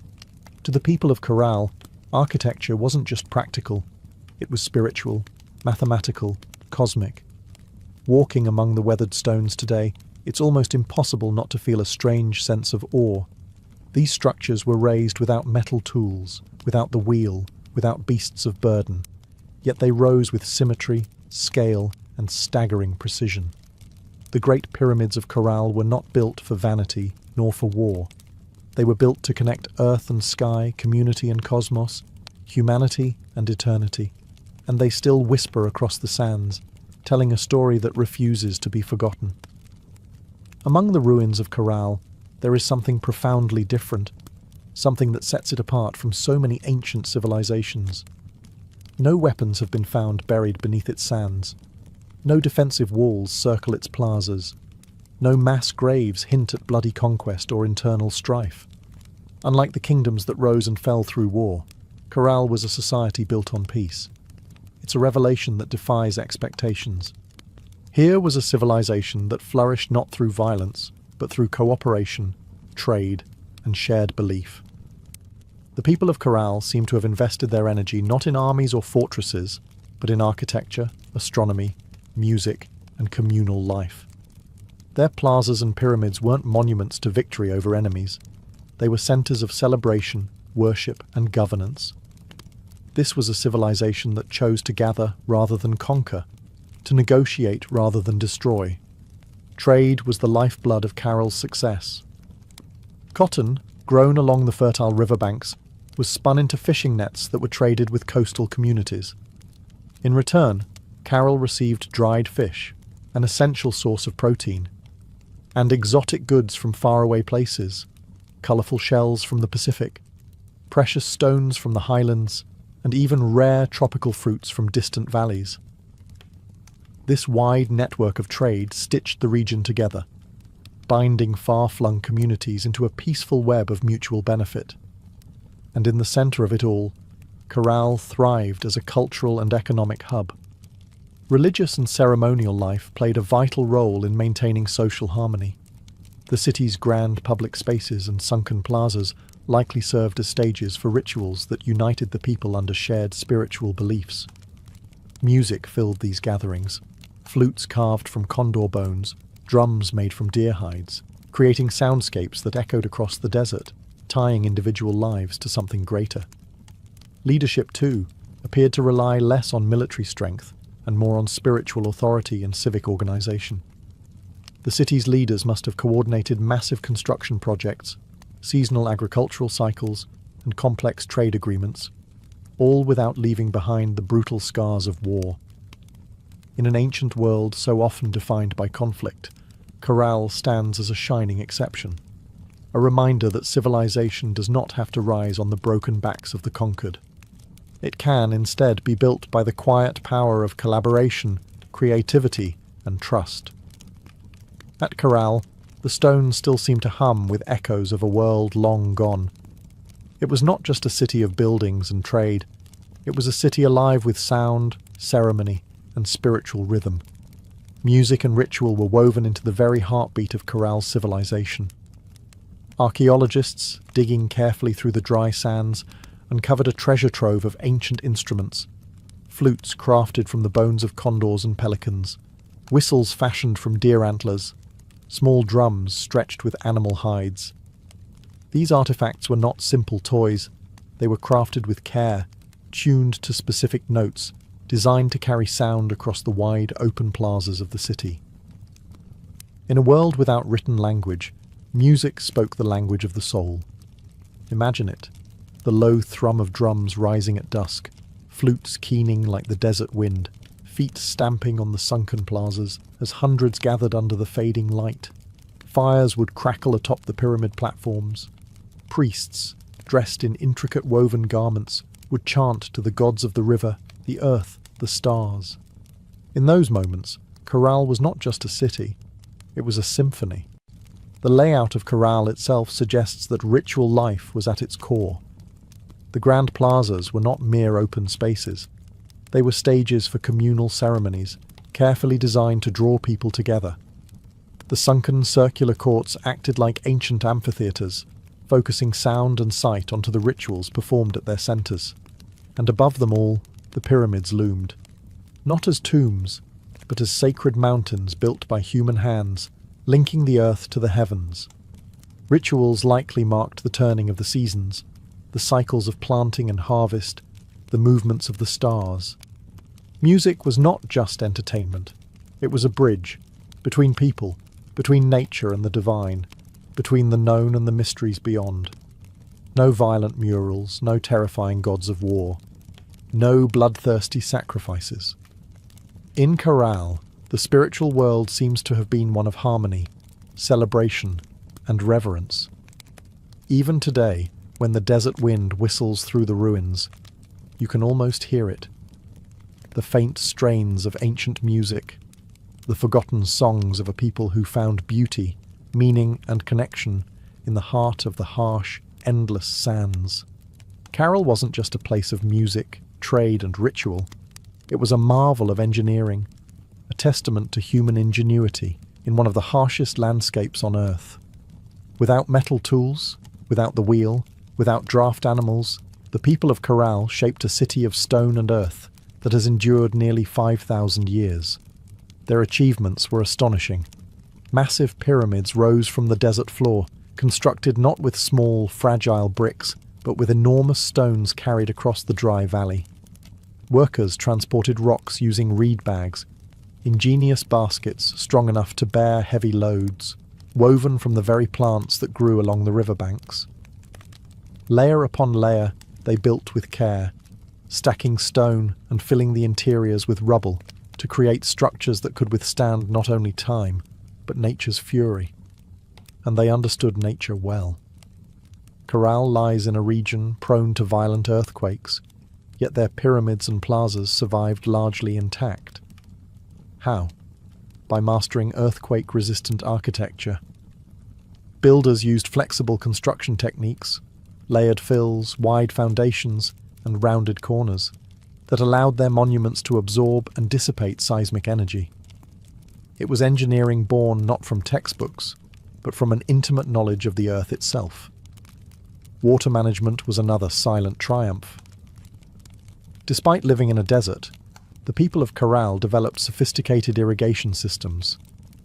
Channels and canals carefully guided river water to their agricultural fields, allowing crops to flourish even during dry seasons.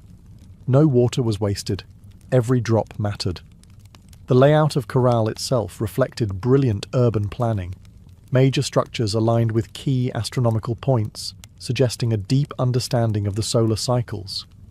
The sunken plazas, with their precise geometry, were more than gathering places. They were instruments for tracking the heavens, allowing priests and astronomers to predict seasons crucial for survival. Even the city's organization spoke of a complex society. Residential zones, administrative areas, ceremonial centers, all were arranged in harmony, balancing communal life with sacred spaces. They built not just for the moment, but for generations. Today, as modern engineers marvel at Caral's resilience, they are reminded that greatness is not measured by technology alone. Sometimes the deepest wisdom lies in understanding the forces of nature, in working with the land, not against it. Caral's stones have endured storms, quakes, and the erosion of time itself. They stand as a silent testament to a civilization that engineered their dreams into the desert sands.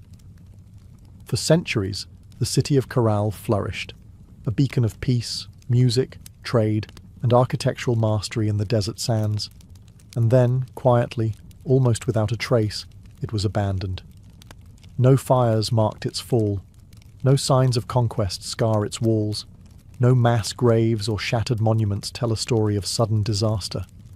Instead, Caral simply faded, its plazas emptied, its pyramids left to the drifting sands, its flutes and drums silenced by time. Why did they leave? That question still lingers like a ghost across the Super Valley.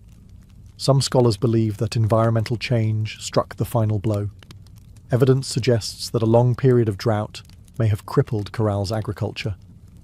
Without the river's life-giving waters, the fields would have withered. Trade networks, dependent on surplus cotton and food, would have faltered. The careful balance Caral had maintained with its harsh environment may have finally tipped beyond repair. Other theories point to shifting trade routes. As neighbouring cultures grew and new centres of power emerged along the coast and inland, Caral's influence might have diminished. Perhaps the goods they once supplied, cotton, fish, produce, were no longer enough to sustain their role as a dominant city. Slowly, the lifeblood of commerce drained away. Still others whisper of internal decline. Without written records, we can only imagine political struggles, religious upheaval, or simple exhaustion after centuries of growth. Even peaceful societies can fracture under pressure when survival becomes uncertain. Whatever the cause, the departure seems to have been gradual, not sudden. Families likely drifted away one by one, seeking more fertile valleys, stronger rivers, new beginnings. Children who once ran across Corral's plazas grew up telling stories of a lost city behind them, stories that would eventually fade into legend. The desert reclaimed what humans had built. Winds carried fine sand over stone temples. Flutes lay buried beneath shifting dunes. What had once been a humming, vibrant civilization became a field of silent, sleeping mounds. For nearly 4,000 years, Corral remained hidden, a whisper beneath the sands, waiting. Today, as archaeologists carefully uncover its stones, the question still burns. How does a city so advanced, so beautifully crafted, simply vanish? Perhaps the truth is that even the greatest civilizations, no matter how wise or peaceful, are still fragile, threads woven into the tapestry of time, forever vulnerable to the unseen forces of change. For millennia, Corral lay forgotten, buried beneath the silent sands of the Super Valley. Travelers passed the strange, rounded hills that dotted the landscape, never suspecting that beneath their feet lay the ruins of a civilization older than the pyramids of Egypt. To them, these were just natural formations, mounds shaped by the wind and time. It wasn't until the late 20th century that the world would finally hear Corral's voice again. In the 1990s, Peruvian archaeologist Ruth Shady led a team into the Super Valley, driven by curiosity and a growing sense that these hills might hold secrets no one had yet uncovered. What they found would rewrite the story of human civilization in the Americas. Layer by painstaking layer, the sand was brushed away. Beneath it emerged walls of carefully cut stone, grand staircases, sunken plazas, pyramids, a city far older than anyone could have imagined. Radiocarbon dating confirmed the unbelievable. Corral was over 4,600 years old, thriving at the same time as the earliest civilizations in Mesopotamia and Egypt. It was a discovery that shook the foundations of archaeology. Before Corral, scholars believed that civilization in the Americas developed much later, shadowed by the great empires of the Old World. Corral changed everything. It proved that the Americas had birthed monumental architecture, complex urban life, and social organization independently, long before the rise of the Incas or the Maya. Ruth Shady and her team found not just stone and rubble, but the remnants of life, musical instruments, fishing nets, textiles, quipu, ancient knot records, and even offerings made to the gods. Each artifact told a story of a people who had built a society with vision, intelligence, and profound creativity. Corral's rediscovery was more than an academic triumph. It was a resurrection. A civilization that had slept beneath the desert for thousands of years now stood revealed under the open sky once more. Its plazas kissed by the same winds that had once carried the sounds of flutes and the laughter of children. Today, Corral is recognized as a UNESCO World Heritage Site, a fragile, priceless link to humanity's earliest dreams of building, belonging, and believing. The sands had hidden Corral well, but in the end, the stones endured, waiting for someone to listen, to see, to remember. Corral stands today as a silent giant, a reminder that civilization's roots stretch far deeper than we once believed. Among its pyramids and plazas, the ancient stones whisper a story that reshapes our understanding of humanity's journey. A story not of conquest and bloodshed, but of harmony, ingenuity, and hope. Long before the towering empires of Greece, Rome, or even Egypt, the people of Corral were building something extraordinary. They raised pyramids without the wheel. They mapped the stars without written records. They created a thriving society rooted in trade, music, ritual, and engineering, all without leaving scars of war upon the land. In an era often defined by conflict, Corral offers another vision of what civilization can be, a society that valued connection over conquest, knowledge over domination.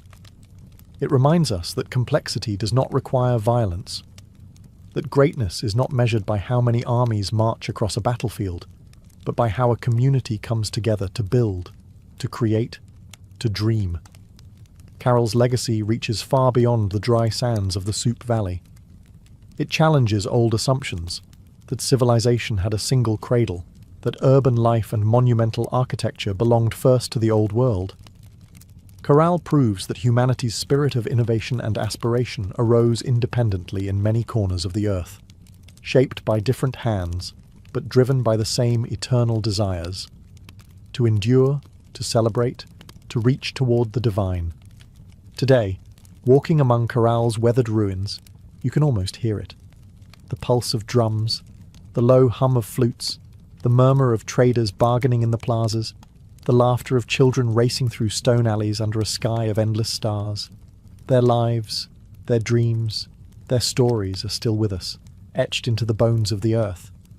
Corral teaches us that even when civilizations fall, their spirit can endure, sleeping under sands, waiting to be remembered, waiting to inspire again. In the great timeline of human history, Corral shines not just as a relic of the past, but as a beacon for the future.